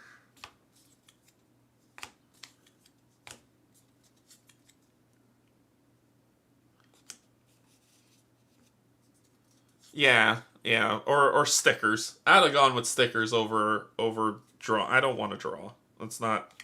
I do not find joy in drawing. Sorry. 1 to 04, and here's 01. Okay. So we'll grab those mantles. And I'll show you all these after I grab them. The longer you remain in the valley, the more you begin to see the wonders and horrors of its nights. Resolve as many of the following as you are able to. So we need to grab the night deck. And we're doing NU01 to 116. Lots of night cards coming in. Oh boy, a lot of night cards. Okay, if there's at least one Verdant Vale hex in the valley, there is NV01 to 03. NV.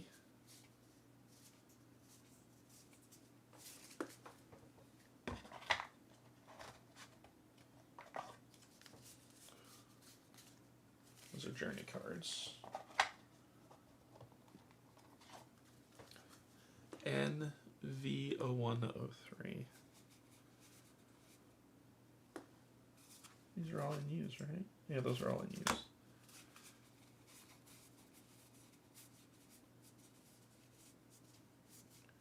I don't know if I have an NV.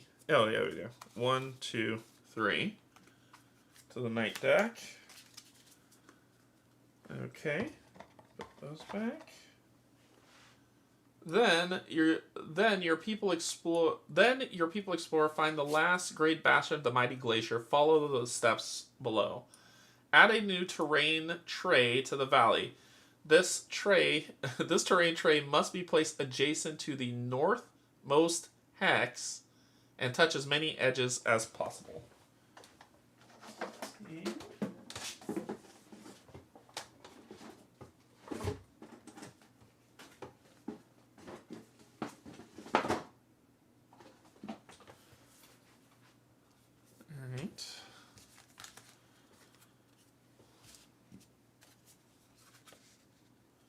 Right there.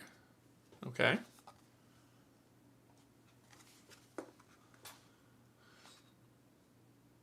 Put all unplaced hexes from your starting region into the draw bag. Place one at a time, 3 hexes from the drawback. Oh, just fill it. Okay. Yeah, I shuffled these. I'm not putting hexes in a tiny ass bag to mess with. So it'll go here, here, and here. Okay.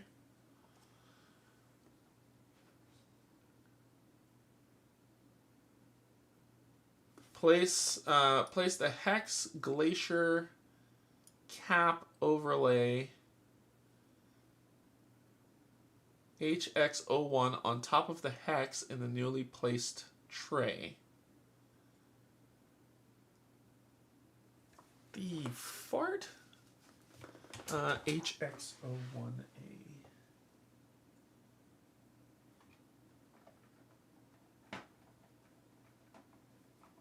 Okay. It says, do what with it? Place the glacier cap, this thing. Yeah, this thing, HX01A, on top of a hex in the newly placed tray. Place it over a northernmost hex. Boom. Step 5. Roll 1d6 and place glaciers in the newly placed hexes as foils. I did that on purpose.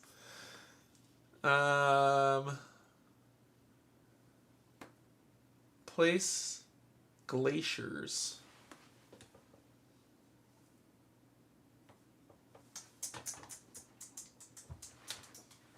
All right, we're going to go to the rule book. 889. Outcomes. Outcomes are here. We're going 889.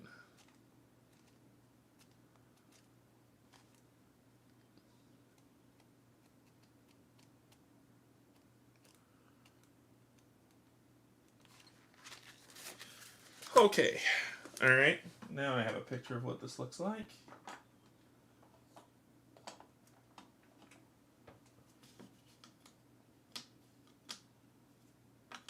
That's not a glacier. You could give a number for the glacier, but you don't. So we just have to figure out what... If you do not have this book, you are screwed. Because the app does not show a pretty decent representation of this stuff at all. Like, it could say glacier numbers on the build out, but they don't do that because, you know, why should you? Why should your instructions be clear? Those look like outposts. It won't be those. So it's these. Okay. Alright. Clear this. We're going to roll a d6 and get a 1. Let's do it. What do we get? 3. 1 glacier in zone B of either hex without an overlay.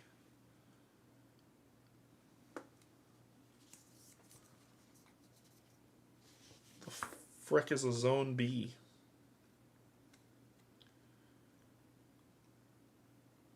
Oh, I see. It's A, B, C. So where's this going? Roll a d6. Place glaciers in the newly placed hexes as followed. So there'll be 1 here. And then we roll the other one. 3. Same thing, zone B. Zone B will be here. So it'll be like so. It'll be like that. Hey, Mark.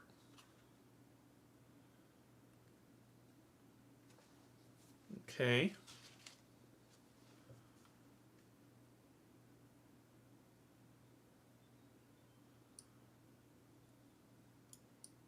Oh my god. Okay, so the world is opening.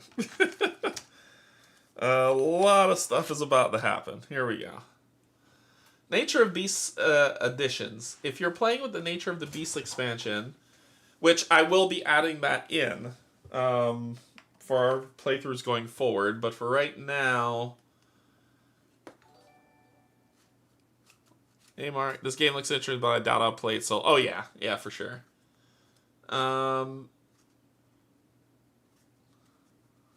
Journey deck. I think those are extra journey cards, right? I don't think I have JN right now. I will be adding them in, but I don't think. Yeah, they're in the Nature of the Beast one, so I'll add those in for next Sunday's playthrough. Actually, let me screen grab this. I'm gonna screen. Nope, that's not what I want. That's not what I want. That's not what I want. Screen grab that.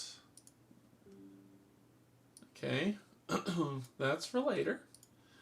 And we will be adding meals and myths as well, so I will screen grab this also. And grab that. Okay.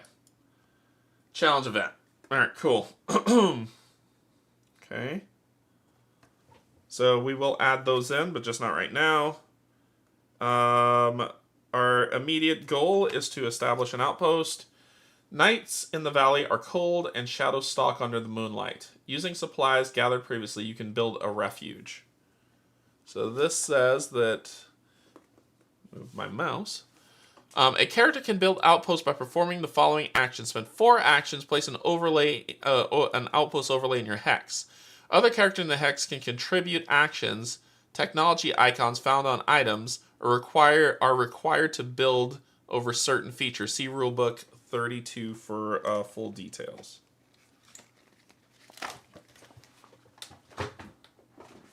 What do we need to build an outpost? 32. This is all new to me. Okay, outposts allow characters to create an area within a hex that can be modified by structures, providing characters with a variety of luxuries such as reliable shelter, additional storage, and tools. Build an outpost by a community endeavor. While the action to build an outpost is performed by a single character, other characters can volunteer to help spend the energy required to perform the action and to provide the technology required to build the outpost. The number of active outposts the character can have is determined by the current population. The population represents the size of the society and is indicated by the population track, which is here. So we have 9, which means we can build a maximum of 3. After the maximum number of active outposts is reached, the characters cannot build additional outposts until population increases enough to have the number of maximum outposts increase as well. If a population decreases, the maximum number of the outposts will decrease with it. Cool. This has no immediate effect, but will have an effect at the start of each epoch. At the start of a new epoch, if there are more active outposts than the current allowed maximum, the players must convert outposts of their choice into ruins. Okay. Outposts are represented by overlays that are placed on, so it's like passage over time.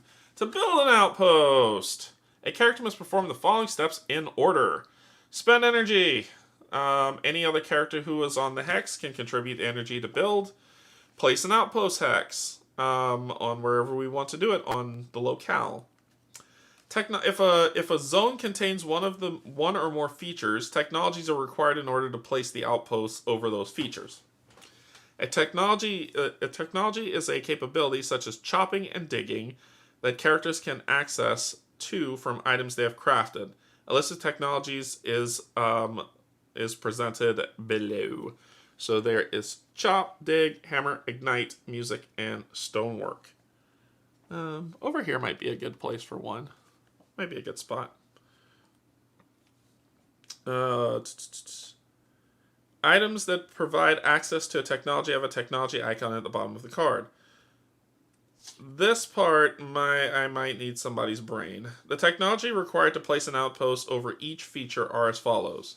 So if we want to cover a forest feature, we need the chop technology. If we want to go, see, here is plain. Like, this is just plain. I could put it right there. Wetlands, we need the dig. Chasms, we need the stonework. Prairies and dried flats requires no technologies. Zones that contain only a region's land without a feature require no technology. Okay, I get it. I get it. Alright.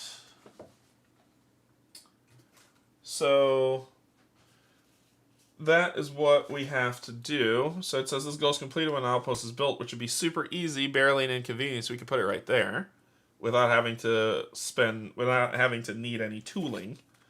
And we'll be good. Let's put this over here. And you know we've got our crafting stuff built up. I'm assuming we have to reshuffle this stuff. I'm just gonna pull them out because this is how many journey cards we just added. So you're not gonna watch me sleeve a bunch of cards. So I'm going to add these to the journey deck, and I'll sleeve them later. Love you, Derek, and there's absolutely nothing you can do about it, not even culling it. Alright, Mike, have a good one. Thank you for being a member for 14 months, man. Alright, so that's our new journey deck. And our night deck has grown immensely as well. It's really grown. So, it's easier to unsleeve 6 cards than to try to sleeve 10 billion. So we'll just shuffle without, and then build as we need. And then I'll sleeve all of these later for next Sunday's play. Alright, so this will be our new night deck. We've got some mantles here now that we need to determine. So we know that one of them is the mantle of the storyteller, and one of them is the mantle of the wanderer, I believe. So these two are out, and these are our new mantles. So mantle storyteller at the start of each day. Let's say, so what? Flip this? Yeah, flip this. So you add +2 to tests on journey cards at the start of each day. Flip this. So it gives us this. So friend guide. During the rest or as an action, we could flip this to choose an omen mark on a primal cave wall. One character in your hex gains 1 to an attribute based on what's on the cave wall. And for the wanderer, you gain +2 to test on journey cards. As an action, flip this to look at the top card of the journey deck. You may put it on the bottom of the deck or resolve it. So our storyteller, we now have what we need to build those out. Cool. Cool, we've got goals. We've got things, we've got goals. It's a new dawn. It's a new day. It's a new life. We do. I can only keep. Yeah, I could keep. I'm keeping those. Okay. All right.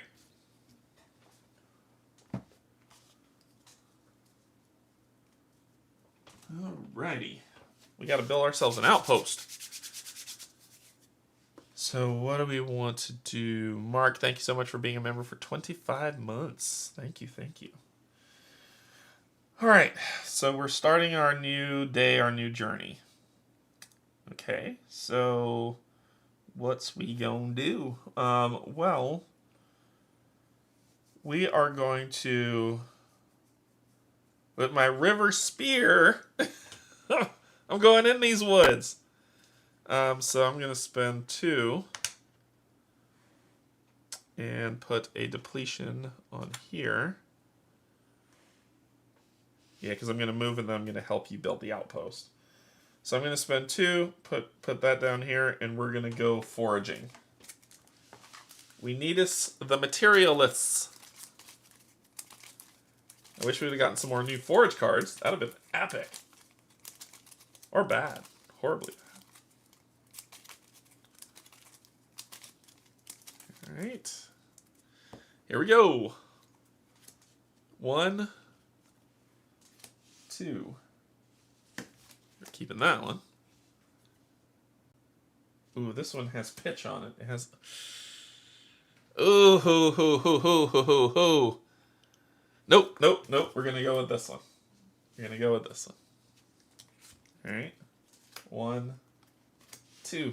Ah, damn it. We got jumped. We got jumped. Oh man. All right, we got jumped. We have to resolve that. We got jumped. The monster's like, hello! So, we gotta resolve the fight.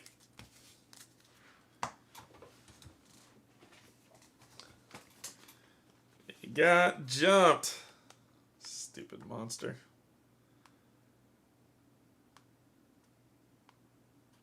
Come on, where are you? Here it is. Alright. Encountering a predator. You don't have to pick that one. You don't have the predator, if I read the rules correctly. I think it said... Alright, let me read the rules. Let me read the rules, because if you're right... Let me read the rules. Let me read the rules. I thought when it jumps in the front, you get jumped. But let's see. Let's see. We're not hunting. Searching. After the player performing the forage action can repeat the searching process any number of times until the deck is exhausted, placing one new card into the tableau for each 2 they draw. However, if a predator is ever in the foreground of the card, nope, it does happen. It does happen immediately. Let's let me see. You gotta have a rule book in here somewhere, don't you? Do you suck that bad? Rule book. Yep, it does say it happens. It does. What I did was correct. Page 44.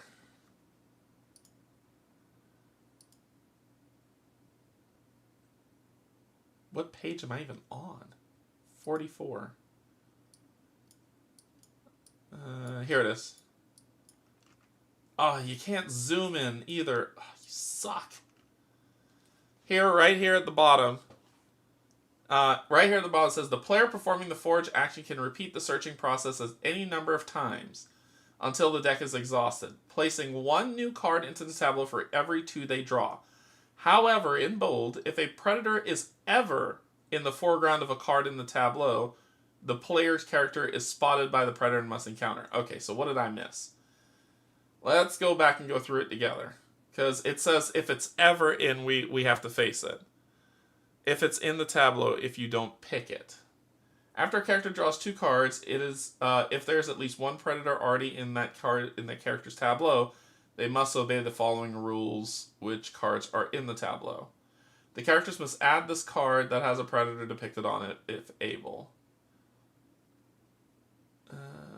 So I guess I'm a little hasty on the ruling here.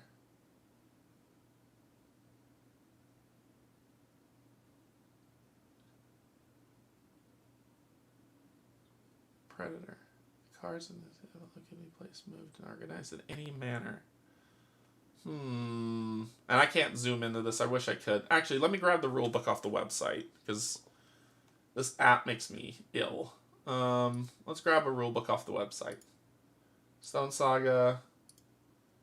And let's go to your rulebook, good people. Rulebook. I'm just on their website looking for the rule book. Here it is, rule book.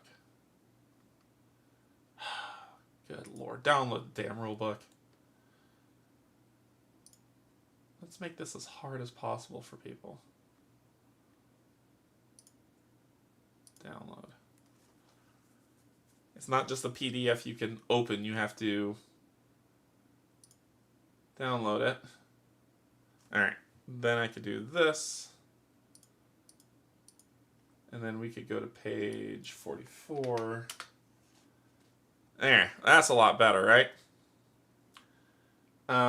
So this says, to resolve a forage action, the character must spend 2 energy. Deplete the hex. The first step of forage action is searching. When searching, the character creates a tableau of face-up foraging cards. The tableau begins with a single card and can be expanded. Okay, so it's the cards that you choose. All right, but then we get down here, and it says the player performing the forage action cannot repeat the searching process.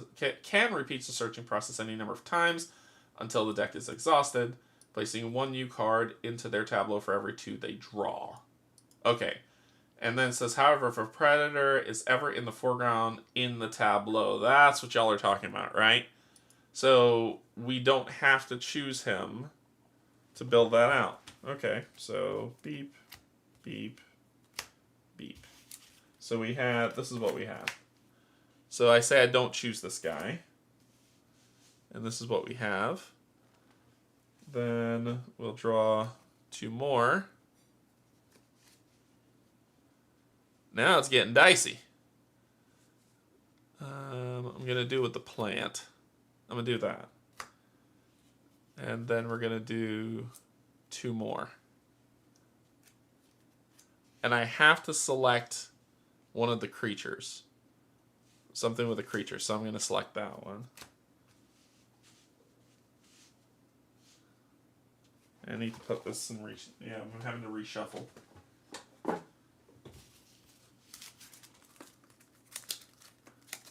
Okay.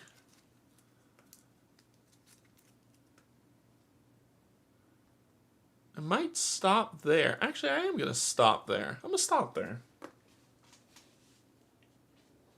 All right, so we've got some stuff to work out here.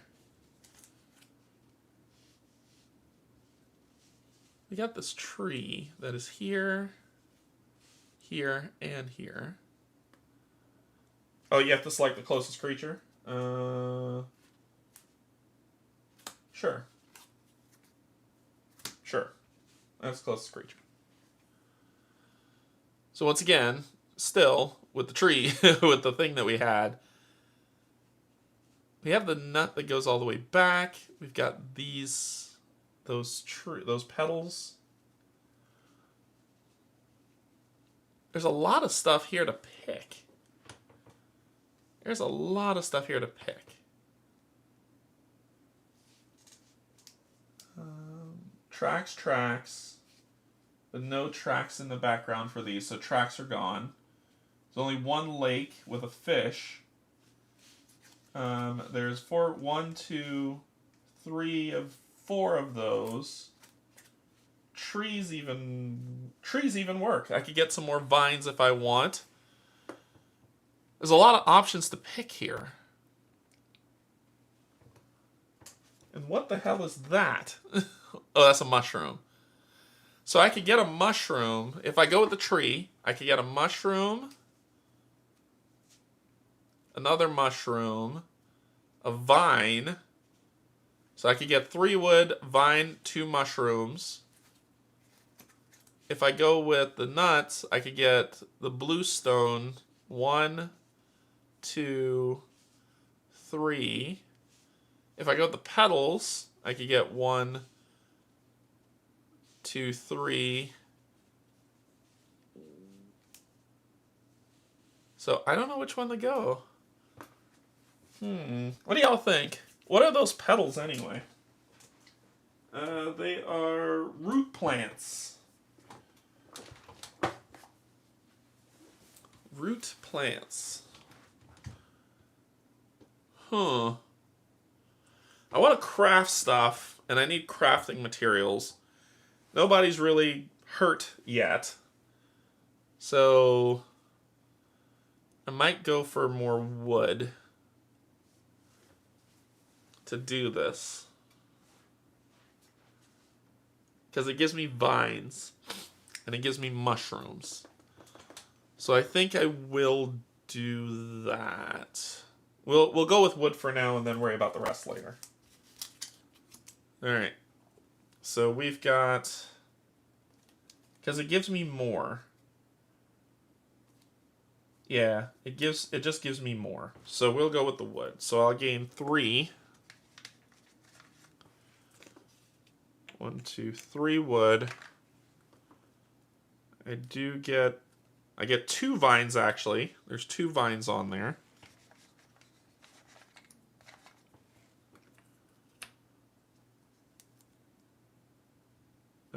I get 2 mushrooms.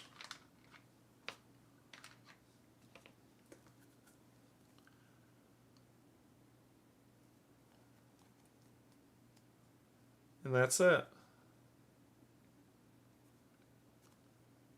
Yeah, that's it. Alright. It's good foraging. That was a good forage. So I got all that. We don't have to worry about... Because we're gonna craft our life away. And I'll give you this and that just in case, because your turn. We're going to spend 1 to try to craft. Then we're going to move. We're all going to move and build the outpost. So let's try some crafting. First, let's try some refining. So you're going to spend 1 and you're going to do 3. 1.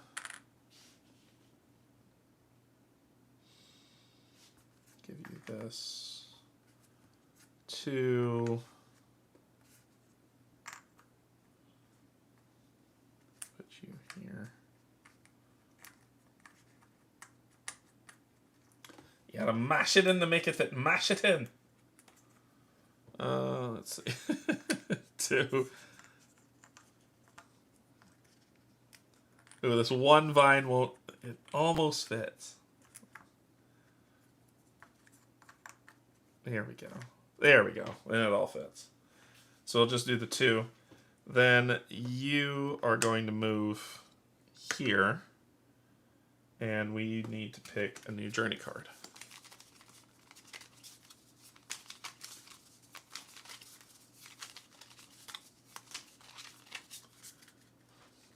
Alright. Cover your ears, because yes, this is happening. I'm doing it off camera, but just cover your ears just in case you hear it. Until I sleeve the cards, this is what it's going to be like.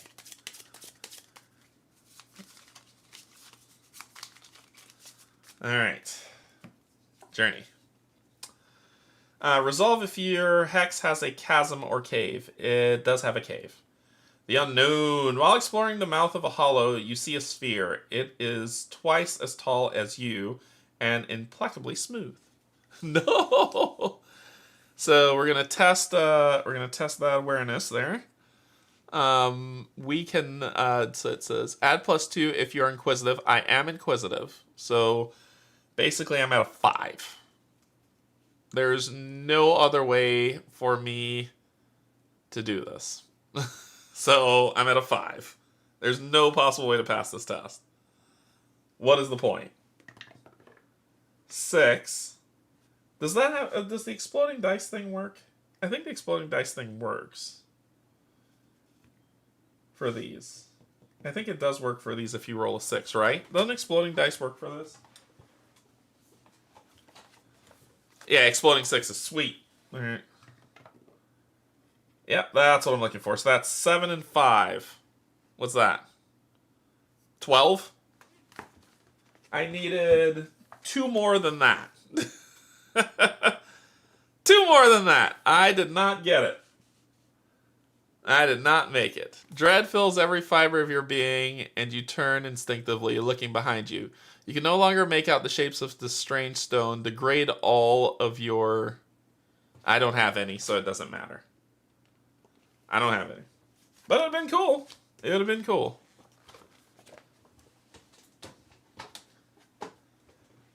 Yep. It's like it gave me hope and then took it away. Right? That would have been enough. Gave me hope and then took it away. I love those who are hopeful when they saw that 6 and they were like, oh yeah, he's going to make it. Young fool. Alright, so we're going to spend an action to move here. Drawing a journey. Resolve if your hex or an adjacent hex has a mystery token. Otherwise, we're doing an arduous journey, which would have cost this. This did not cost me a move, so I should not have done that. And then we're going to do the 4. So 1, 2, 1, 2, to place... Oh, they can only contribute 1. 3. So 1, 2, 3, and 1, 4. To place an outpost there. Alright, so rulebook 3. So we need to place an outpost. All of them look the same. Oh yeah, all of them look the same. 4, 3, 2. We'll put outpost 1.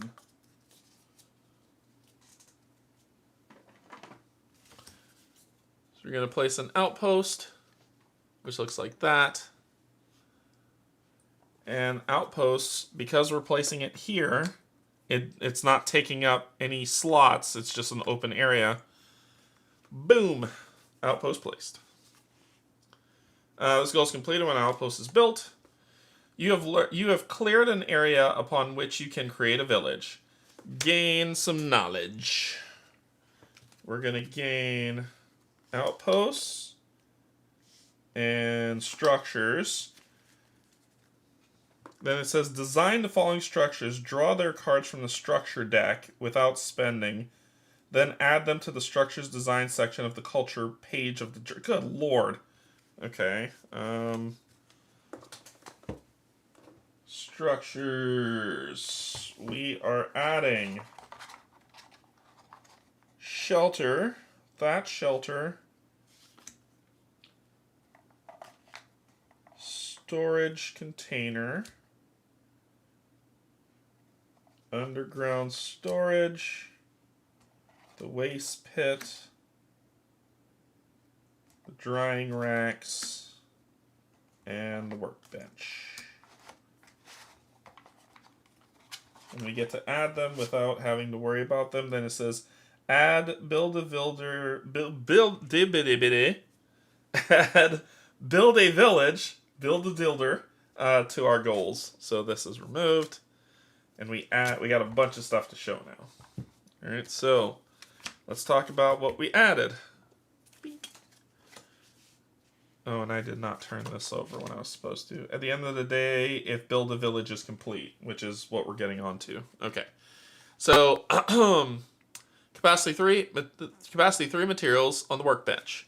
A set of tools conveniently organized for us. When a character performs a process action in his hex, they gain those symbols. So, we automatically have those symbols for the workbench. We've got the drying racks. Wooden racks on which to dry fish and wild game can only store meat. Meat stored here does not degrade. We've got the waste pit. A pit lined with clay in which to dispose of refuse. This may provide useful for preventing waste from piling up and disease from spreading. Underground storage. Buried storage containers that keep out moisture, heat, and pests. Cannot store water. Vegetables stored here do not degrade. We've got storage containers, light, strong containers that can be moved. Cannot store water. And we've got thatch shelter. A lightweight shelter that can be moved between outposts. This hex provides +2 to what it is. So we've got all these things here now that are part of us. We've also got outposts. Your people can build robust refuges within the village. Each character gains the 4 action, place an outpost in your hex without another overlay, blah, blah, blah. People can get tribute, and then we can put 3 outposts out right now. While in a hex with an outpost, characters can perform the exchange action without spending energy. Structures. Your people have learned to design and build structures that offer several advantages. Designing structures. A character can design a structure by spending lore equal to that structure's cost on the back of the card. Some effects allow a structure to be designed without paying lore.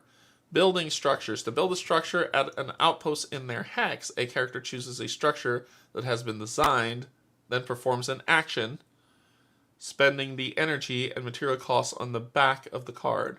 Other characters in that hex may contribute energy to help build. Record any structures on the corresponding outpost card. Limit 5 structures per outpost. So this outpost has its 5 structures. 1, 2, 3. Well, it has a little bit more than 5. It has 6. But we are able to place those because it says that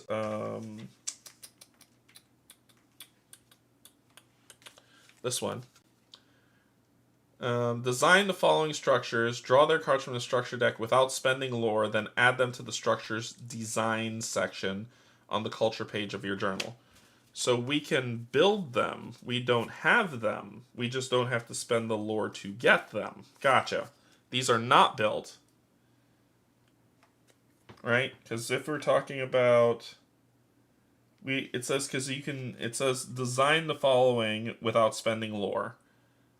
So we have them, we just can't build, we have to build them.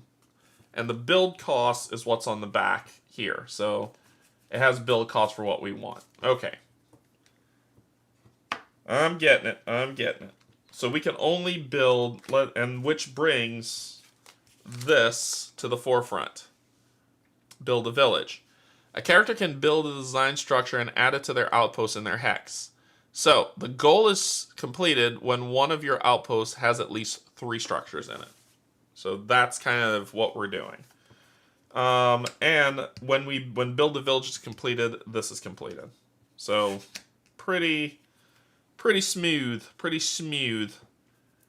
Alright, so we got some good ones here. I like the crafting. I like the workbench. The workbench takes away the need for all that other foolishness. And the shelter seems pretty what we want. Pretty much what we want. We can actually build the shelter. Which is what we are going to do because you're out of actions. We're going to build this shelter before it ends. So this shelter costs 3 wood and 3 of those, which we have. Right?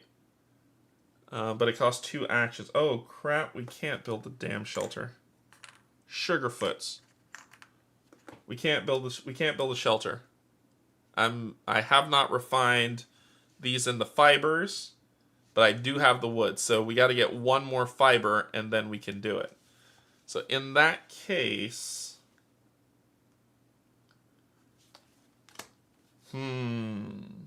shall we shelter in that cave until we could build the thatch shelters there? How does people can build a robust refuge within the valley. Let's see, what do we got? No, I think we'll tough it out. We'll tough it out. It takes a child to raise a village. We'll tough it out. We'll tough it out. Okay, so let's end this. Let's end our first day in the valley. So, ending the day, we're going to check for perished characters. Nobody's dead. We're going to recover. So, you're going to eat this. That'll look great. Actually, I'd have to go in the thingy. So, I think we're going to do both. We'll go get some more later. Alright, let's build out. So, we gain 2 because we're playing 2-player. We consume food. We are hydrated. And we didn't have a shelter. So, it doesn't count as a shelter until we build the thatch shelter. 1 away. We would have healed if we needed to. Get rid of this. The inventories have been reconciled, so we're all good. Night card time. Cover your ears, children. Until I sleeve these cards, this is how I'm going to shuffle them. So, cover your ears. You're going to hear it 2 more times. Alright. And that's 2. You're going to hear it 1 more time, so just give it a good shuffle. Alright, 1 more time, then you won't hear it again. Until the deck runs out. Alright, done. Done. Okay. Night card. Night card. For you. Resolve if your hex has a cave. It does in the back. Distant howl. You hear a cry in the distance. Mournful and strange. Several calls answer it. Much closer. Someone in your hex must test awareness. To stand firm. Add +2 if they are cunning, and add +2 if they're firing the hex. None of them are cunning. It says someone, you have a 4. What do you got? Jesus. Ah! We're gonna die. Let's do it. You scatter before the unseen pack. Each character in your hex flees. Where am I running to another hex? So we run away. Awesome sauce. 55. Fleeing. Some game effects may cause or allow a character to flee. When a character flees, their miniature is placed in a randomly selected adjacent hex, which is determined by rolling a die.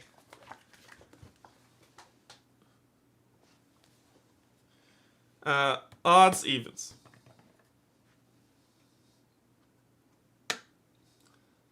Oh no, it says your. Does it say all characters flee? Each character in your hex flees. Yep. Sweet. Awesome sauce. And we're gonna add one to this. Fabuloso. Your night card. Simmering unease. After recent events, uncertainty gnaws at the minds of the people within your society.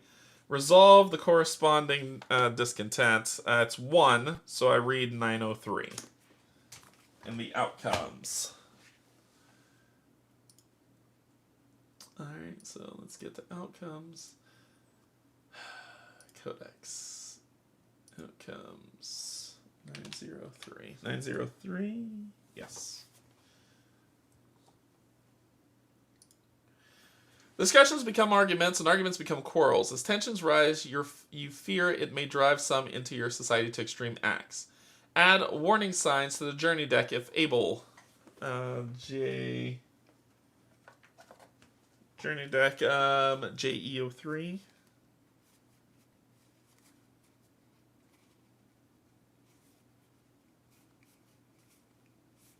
I don't have that one. That's not good. It means it's already in the deck. Yeah, I got JB. My JE starts at 05, so. Otherwise, if able, otherwise add some more discontent. Okay. Cool. It's getting real. Okay. I did Hunger Thirst. Oh, we could have done this before we did the night card. I forgot to do this before I did the night card.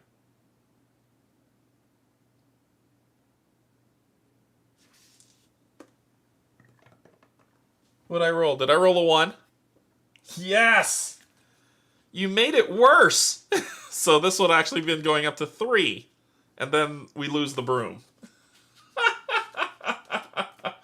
Broom's gone! Awesome sauce. Yep, that's what I get for forgetting and then messing up. Alright, then we resolve, then we increase this by 1.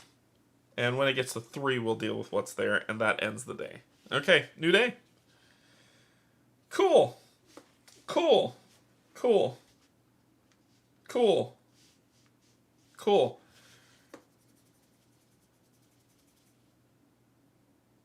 Well, let's go ahead and get some water. Let's just go ahead and do that for each other, shall we? Thank you. We need to build a thatch roof, which means we need to go hunting again. So you're going hunting. Foraging. Not hunting, foraging. Alright, we just need to find one more vine. And then we're going to be okay.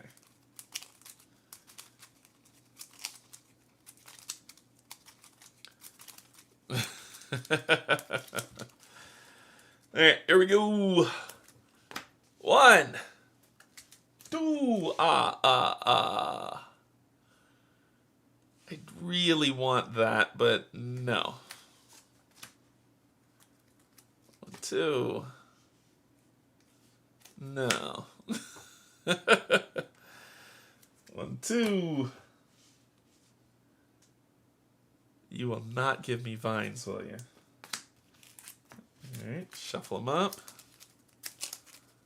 I want my damn vines. 1, 2. Alright. What are we looking at if we pick this? Yep, we should be good there. I'll stop there. Okay. We're going all trees, baby! So we're going to do... We get our vines from the back one because there's front, mid, and back. And front gives us some good stuff. 2 vines, too. That works out. Okay, so we're going to get... I'm not hunting that deer. I'm trying to build this stuff. So we're going to get 3 trees, 2 vines, 1 bone, 1 mushroom, and that stuff.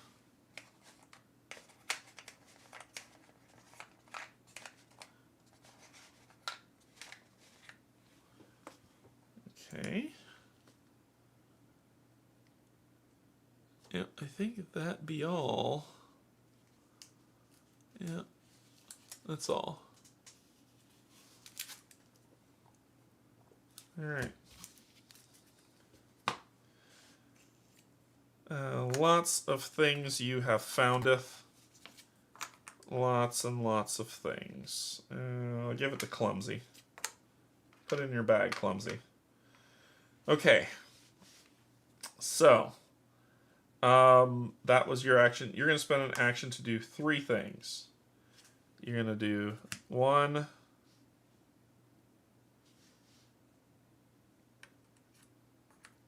2,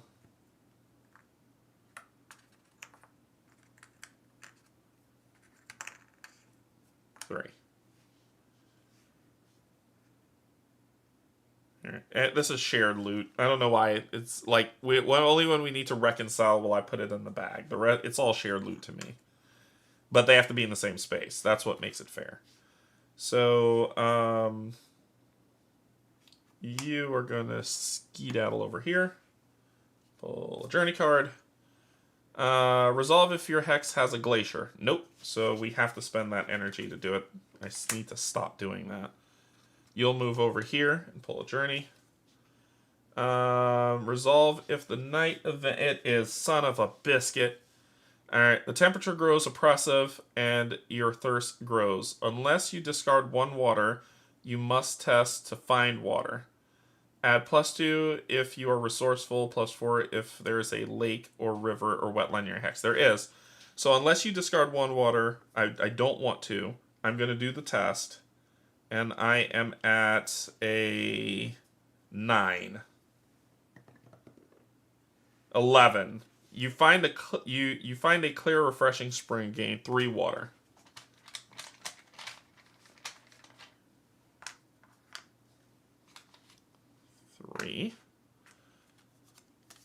All right, your turn. You're going to spend 2 actions. 1, 2, 3. 1, 2, 3. And we're going to build the staking thatched roof here. So we spent the 2 actions and the 3 to build this. So now we have in our outpost, we have a thatched shelter. So that is in our outpost. The next thing I want to build is this damn workbench.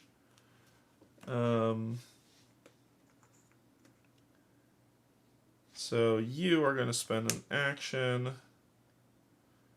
to use that, to flip that. And then we need to, is that a bone? Your last action is going to be to use those tools to flip this. Because I think that's what that is. I think this is a bone. I don't know what the hell. I think it's a bone. It's just drawn horribly. Look at that. I think that's a bone. But next round we'll be able to build the workbench. Okay. We got no more actions left. So let's get into the night. Nobody's dead. Recover. Boom. Boom. So we rested. 2, 2. We didn't eat. We drank. And there we are comforted. Or we lost our brooms. We can't do anything about that. We need to degrade. Get rid of this. Water doesn't degrade. Reconcile our inventory. Now we need to make this work. Okay. So I think we could ditch the water. That doesn't bother me. We'll find what we'll spend an action to get water later. I want this pitch. I need this, this, and this. I'm hanging on to that clay because that could be useful. This bone. I want to see if I can make a bow. Maybe I need a bone to make a bow. So I have these two things to potentially make a bow. Let's ditch the wood for the bone. And I want to keep this vine. Can we make the vine fit? My God. Okay. That there, put this here. Boom, fit. Woo! Got it.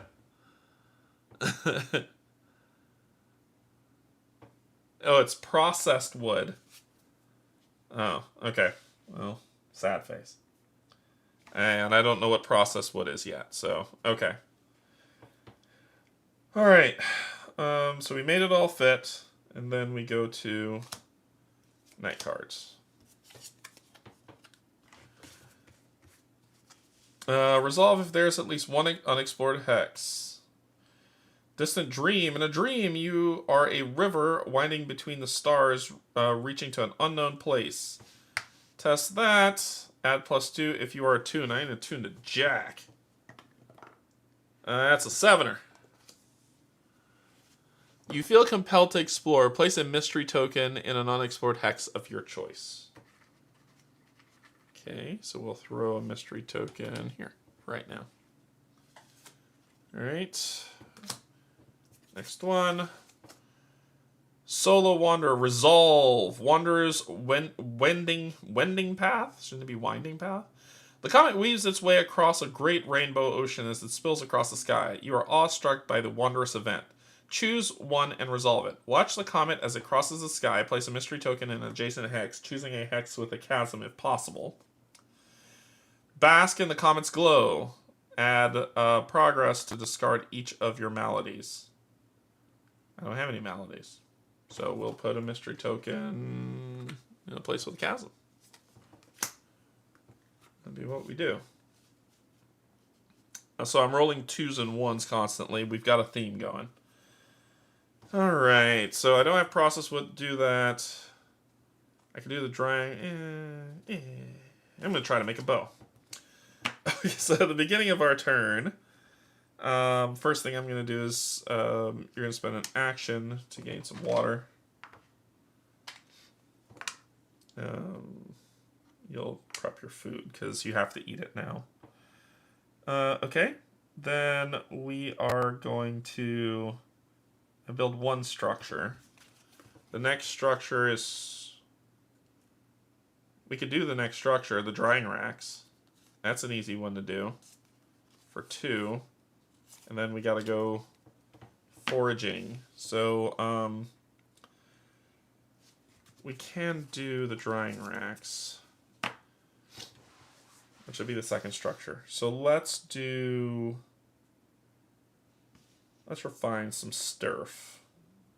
We're going to use this on this to flip that over. Oh, nope, I had it flipped over. I'm an idiot. No, we won't. We will use our knife on the feather. They're in the same locale, so we'll use our knife on that. And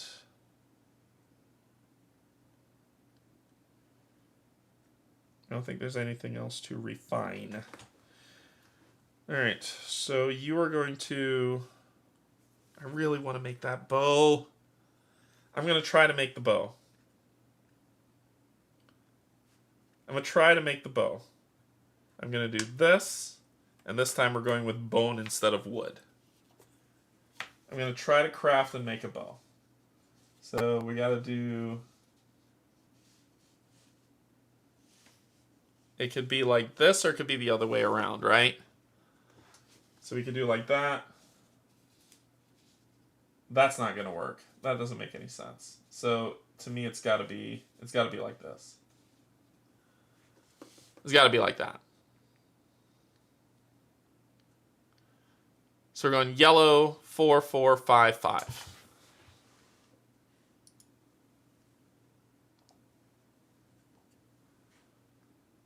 Yellow, 4, 4, 5, 5. 4, 4, 5, 5. Yep.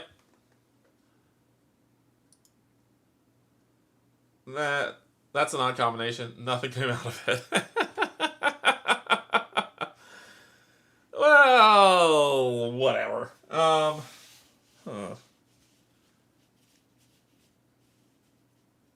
What if we do yellow 5544? Right, we don't lose the material. What if we do yellow 5544? Nothing. Alright. It was worth a shot. It was worth a shot.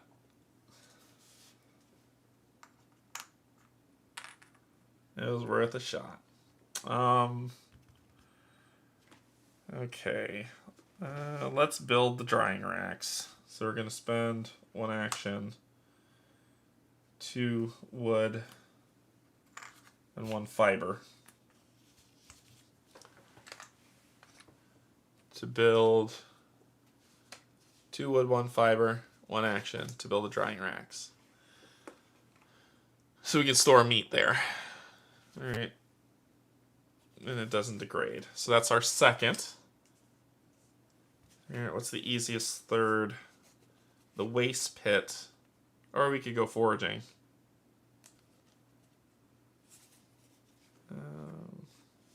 Yeah, the waste pit or the storage container seems to be the easier of... Oh, the waste pit needs a shovel. Ooh. No, I need fire. I need fire.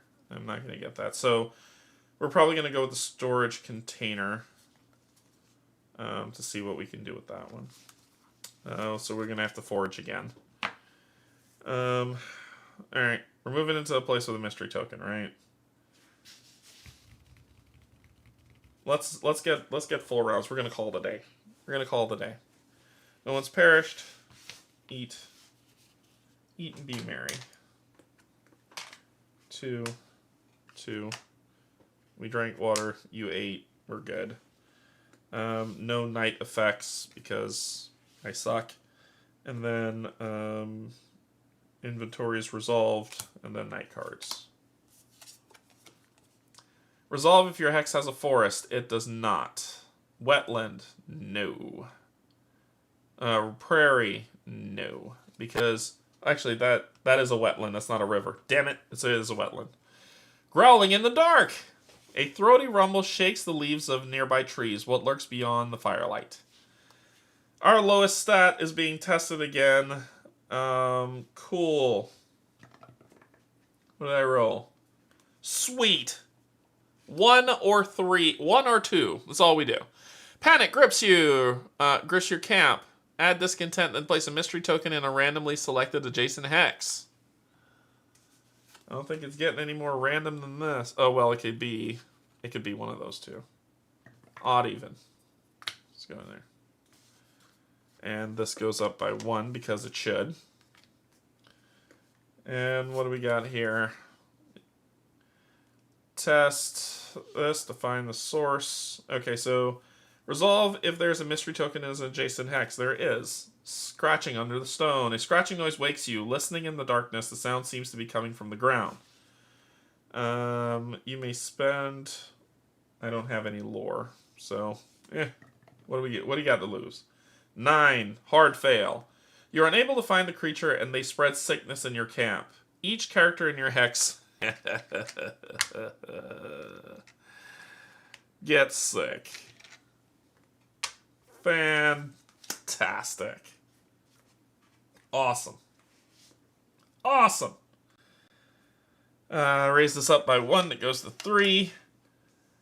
Members of your society report peculiar stirrings in the night. Place a mystery token in a hex without a character of your choice, choosing a hex with a chasm or cave if possible. There's already a mystery token there. Mystery everywhere.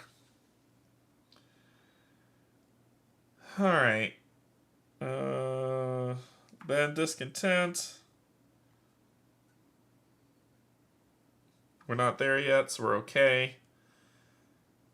Alright. Well, let's go do this crap, shall we? You are going to move Ugh. You're going to move here. Alright, so first we need to draw the journey, then the mystery, right?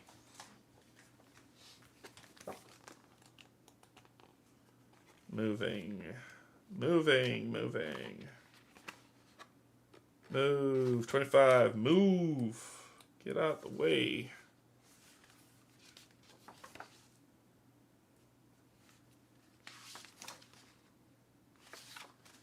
And mystery. 60. Mystery tokens represent strange phenomena that occur within the valley. There are 10 double-sided mystery tokens, each with an omen icon on one side. When not in use, these tokens are kept face up in a pile. Face down in a pile, just lie to you. If an effect instructs the players to place a mystery token in a hex, choose randomly. After a character enters a hex that has a mystery token, they must confront that mystery. Additionally, if a mystery token is placed in a hex that already contains one or more characters, the players must choose one character to immediately confront.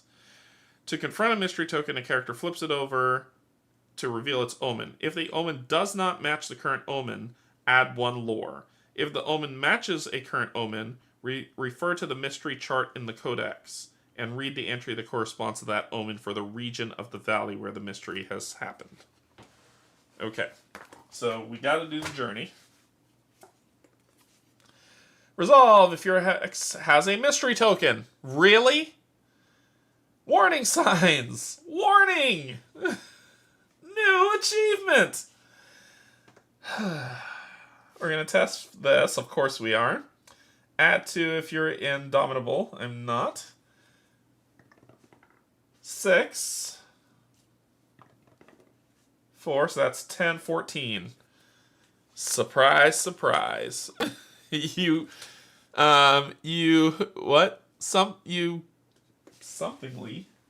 coolly dismantle the menacing marker. Gain 1 hardened wood and 1 game. Alright, so I gain 1 hardened wood. The hell does that even look like? Oh, that's what this thing looks like. Okay. 1 hardened wood and 1 game. That's definitely going right there. Huh. Okay. Then we have to confront this, flip it over. It's the cloud. That is not... The comet was this one, so we gain 1 lore. And this is Oot. It's gone. And I didn't have to spend an energy. Well, cool. Cool.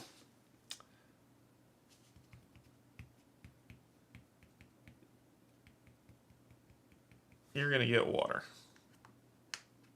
Actually, before he left, I'm going to retcon that. Before he moved, you spent your action to get water. Then he left. Now it's back to your turn.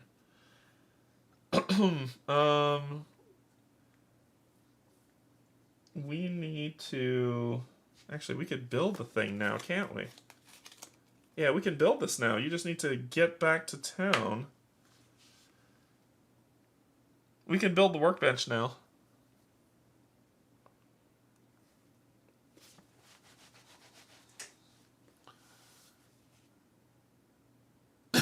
Character. They have not earned their name yet. They have not earned their name. So we know you're gonna go a hunting, and then you're gonna move back over there. I like the foraging game. I hate the fishing game though. So, but let's have you fish because we have the drying racks. So let's have you fish. I hate fishing. I really, really dislike it. I'm just not good at the dice rolling is what makes it unfun for me. Like I like foraging more than fishing. Alright. Okay. So let's see what we're looking at. Bada boom. So, oh, that's the modifier. We're here. That's what we're looking at. Okay. Shuffle up again. So you can see me shuffling. What do we have here?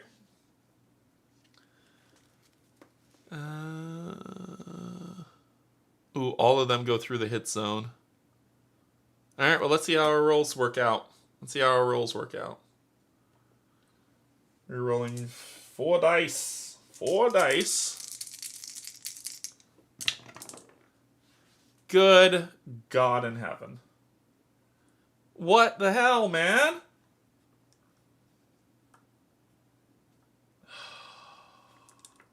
You know what? I don't care anymore. I don't care. Alright, so let's do...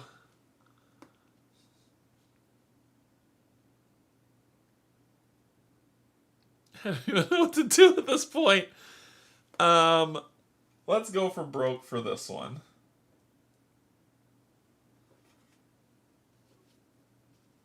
And we'll just stay there. Okay. Let's find our modifier. -1. So what do we got? 6 and 5. Times 2, that's 10. Nope. New dice. That is incredible. That's why I hate fishing. That's why I hate it. I hate it. I go there. You need to get on in them woods. So you're going to spend 2. And let's do the thing we actually enjoy doing. And then we'll come back and build the workbench. I can't even... You go fishing and can't even catch water. We're going foraging. As real people, real frontiers people should. Nope. Yeah, nope. We'll do this one. Alright, so I can push this up here. And then let's reshuffle. Grab 2. Nope. I'll do that one.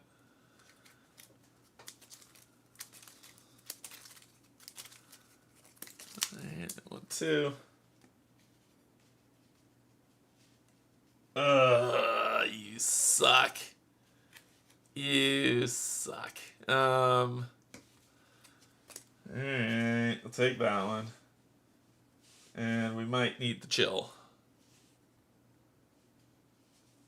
We got roots. We got trees for sure. We have a feather on one of those trees.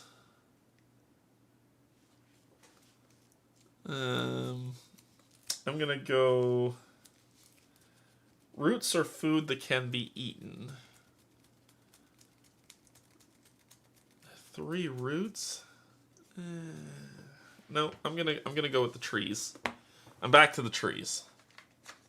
1, 2, 3. A feather.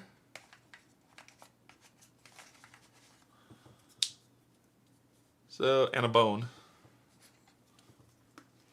Bone's right there. So 1, 2, 3. And we've got a feather. And that's it. That's it. At least you leave with something from foraging. What would you like me to answer? Oh my God. Alexa, mute. Good grief. No one asked for your opinion. Okay. That ends that. I know he did it, but I put it there so I can see it. Alright. Alright, Rabbit. Let's see. You are going to move back here. And draw a journey card. Resolve if your hex has a chasm. It does not. And we did have to spend that to move because it does not. I need to stop doing that. Stop it. Alright. So then we are going to build our workbench. Spending 1 and 1. Helping each other out. We got this, this, this, that, and that. We have everything we need. All these have been spent. That to build our workbench. Alright, a set of tools conveniently organized for use. When a character performs a process action in this hex, that's what they get. They got all the symbols they need. So you've done 3. Building a village is complete. Completed. The outpost has at least 3 structures. You have expanded your outpost into a village. Yet what should be a day of celebration is shadowed by uncertainty. If more of the structures you build are mobile, if more of the structures you built are mobile than immobile, how do you know? How do you know if the structure is mobile? Oh, it says it. Yes, I have 2 mobile structures and 1 immobile structure, because it says so. Mobile, mobile, immobile. Then we read 121.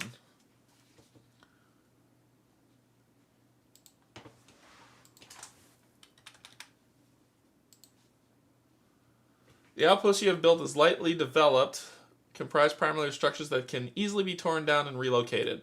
Over the years, your people became adept at relocating their lodgings, allowing them to follow the game herds as they move or harvest the most abundant regions in the valley year to year. Illustrate the saga of untethered paths on the primal... Oh, good lord. Including the caravan mark. Your people's outposts can be relocated during and between challenges. Gain the caravan knowledge card. Which is knowledge 09. Yeah, they should have just gave us stickers. I don't feel like drawing. Your villages are lightly built, designed for mobility. Your people migrate with the seasons, giving you the ability to pursue prey or shift to avoid catastrophes. Each character in a hex with a village outpost gains the following. Spend 3 actions to relocate a village outpost in your hex. Move it to an adjacent hex without an outpost, placing it in a zone without another overlay. Choose up to 1 immobile structure in the outpost. Each other immobile structures in the outpost is destroyed. Mobile structures are unaffected. Other characters in your hex can contribute. Village outposts can also be relocated between challenges. At the start of each challenge with an interval of season, you may move 1 village outpost to an adjacent hex following the same rules. We'll figure that out when it comes. Which is probably going to happen now. Because this says, as at the end of the day, if build a village is complete, which it is. Alright. Okay. So we've built 3. We're good. Yeah, let's go ahead and slot these. And be done. We're done for the day. Nobody's dead. Recover 2.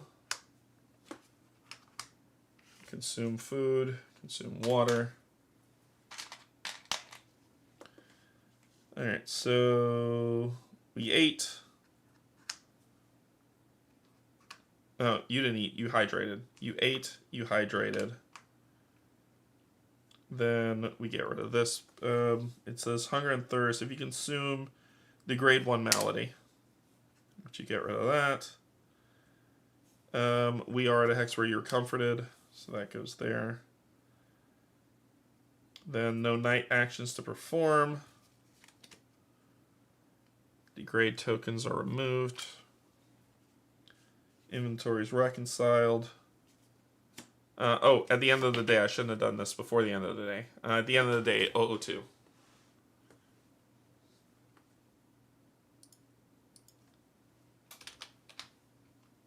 Search. Cold rays of sunlight linger on rattling leaves, but you have completed the outpost to shelter your people from the deep frost. Uncertainty remains your constant companion when the moon shines bright overhead. Something vast and inscrutable stalks towards the valley. At the end of any day, you may end this challenge. When you do, add to more people.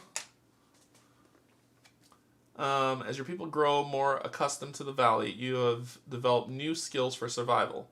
Your society gains the following mantle powers. MA01.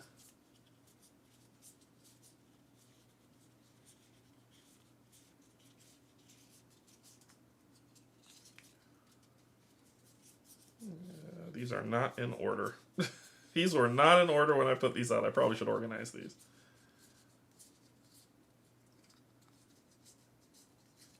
I think I already have Yeah, I do already have MA01, Mantle of the Seeker. It says Prey Stalker. MA02. But MA02 is the one... They're Prey... Alright, I'll just look for Prey Stalker. I think those numbers are wrong. Prey Stalker. Nope, that is what I have. MA02 Prey Stalker. Friend Guide Safekeeper, which we already have. Record these into your mantle powers. At the start of each subsequent challenge, players will select one mantle power to use.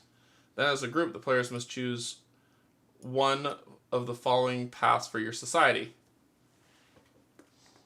Console your people to focus on tangible improvements, not vague uncertainties. Add more people, add this. Ooh. Rally the people to meet the mystery head on. More drawing. It's a tree. Okay. Tree in the moon. Add a rival to your looming challenges.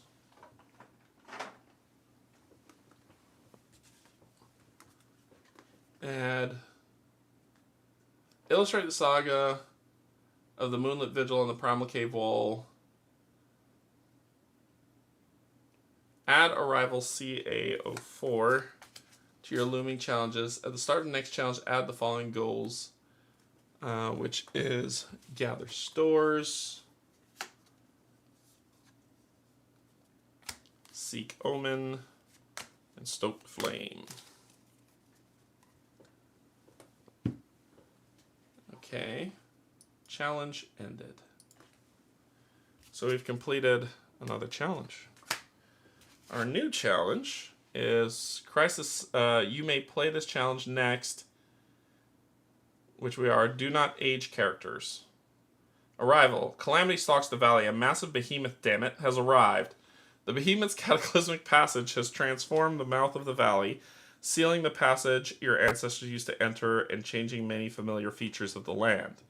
In the face of crisis, you must decide how your society moves forward. Read outcome 339 once you've completed setup, flip this card. And our goal is to confront that big bastard. Alright. Wow! We won't be completing that goal because I didn't paint it. So let's do 339. 339. Alright, what do we got? A great cacophony of breaking earth erupts, then silence creeps across the valley. As dust clouds swarm the sky, the point of origin of the catastrophe seems to be the pass by which you entered the valley. In your mystery, if the mystery mark is on the primal cave wall, I think it was from last time, so we'll add 3. 1, 2, 3. I just don't care. Then the behemoth's cataclysmic arrival alters the valley. Resolve the following step 1. The behemoth's entry into the valley shatters the passage by which you entered, flipping the starting hex. Place any overlaps in this hex on their inactive side, e.g. add outposts. An outpost in this hex receives flipping the starting hex. Okay.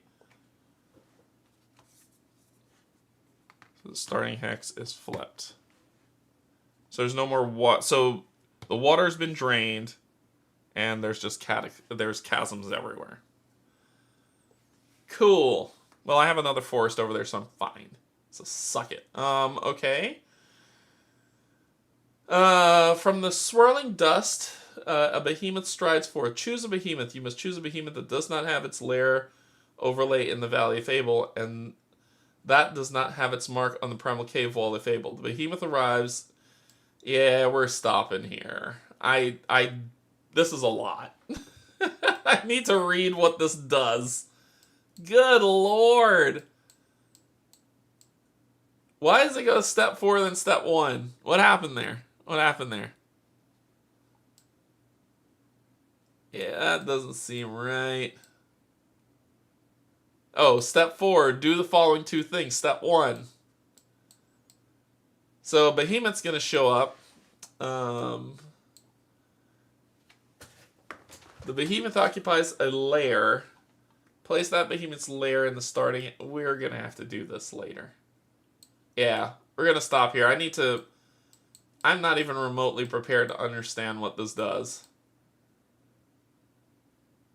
Yeah, Cynthia, I probably will need your help because I'm like, okay, place a Behemoth. I haven't painted any of them, so I need to paint all Behemoths.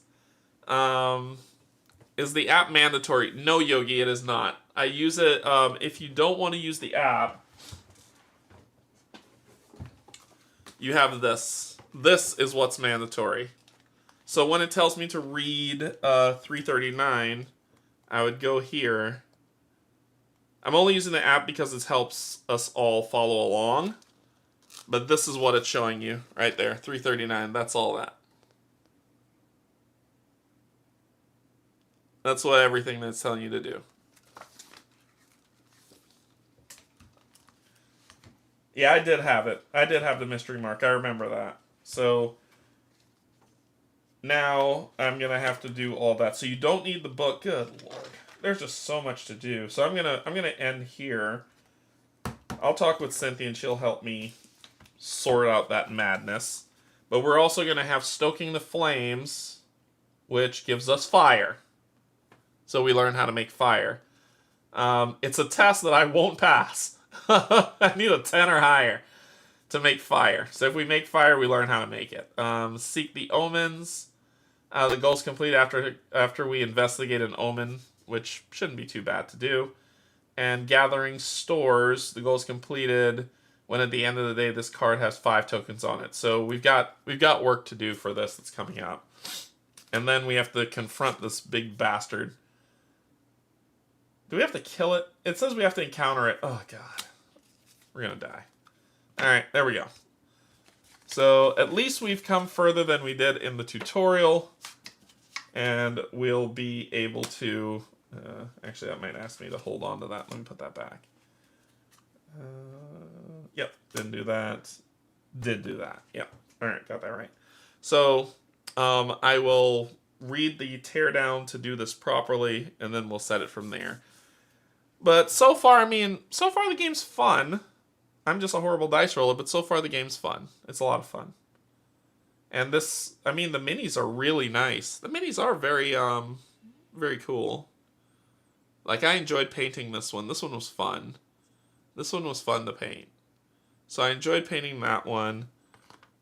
This one was pretty cool, too. This one was pretty nifty to paint, so it wasn't too bad. So, but they're all there and ready to go. Yeah, I did varnish these, so these should be good. Yep. All right. Mine are gray plastic. Oh, Cynthia, what did Brian have to say about that? Oh, what did Brian have to say about that? All right. That's going to be all for this playthrough. We'll be back next Sunday to continue on, where we will see what this behemoth looks like, which means I got to paint a mini. Good lord. There's 4 of them, so it shouldn't be too bad. So I'll paint all 4. Whichever one it ends up being is the one that we're going to deal with. I probably will rewatch the stream, but I would have preferred... My number 1 so far, this is the cave wall one where you're supposed to draw. If I don't want to draw, it seems like drawing on the cave wall is pertinent to the story.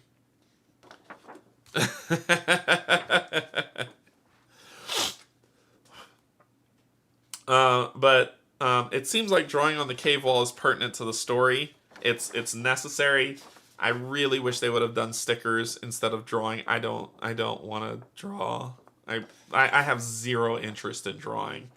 But I'll rewatch the stream and sketch out some crap on this wall so that we have references for what we need, and we'll go from there. I'm not a fan of fishing, but people who are good dice rollers that don't suck like I do probably enjoy fishing. So far, this is not enjoyable. Foraging in the forest is fun. I do like that. Yeah, cool. Well, that is going to be all for today. What's coming up? Tuesday is going to be the Marvel United stream. as well as the I'll be playing Sentinels of the Multiverse on Tuesday. Thursday, Pac-Man will finally be back for us to conclude Aeon's End and finish that off. And Friday, I may be doing a stream on. I'll probably do a stream on Friday. I'll be recording with Mark on Saturday. And Sunday, I'll be back to Stonesaga. Wednesday will be the release of the next Aeon Trespass Odyssey playthrough video. So there's a lot of content coming to the channel. A lot of content coming to the channel. So stay tuned. You know what to do if you're interested in seeing what that stuff is. But we will set all that up for next time. Also, there'll be the private stream that I'll have sometime this week. So TBD. But yeah, I would love to say, hey, it's, I don't know. I'll talk to my Discord. If they're okay with me making it public, I'll make it public. But yeah, it's something that we need to talk about. So cool. All right, well, everybody, thank you so much for joining. Thank you to my patrons, subscribers, and if you're neither, coming in and hang out, thank you as well. Until then, I love you, and there's absolutely nothing you can do about it. Bye, everybody.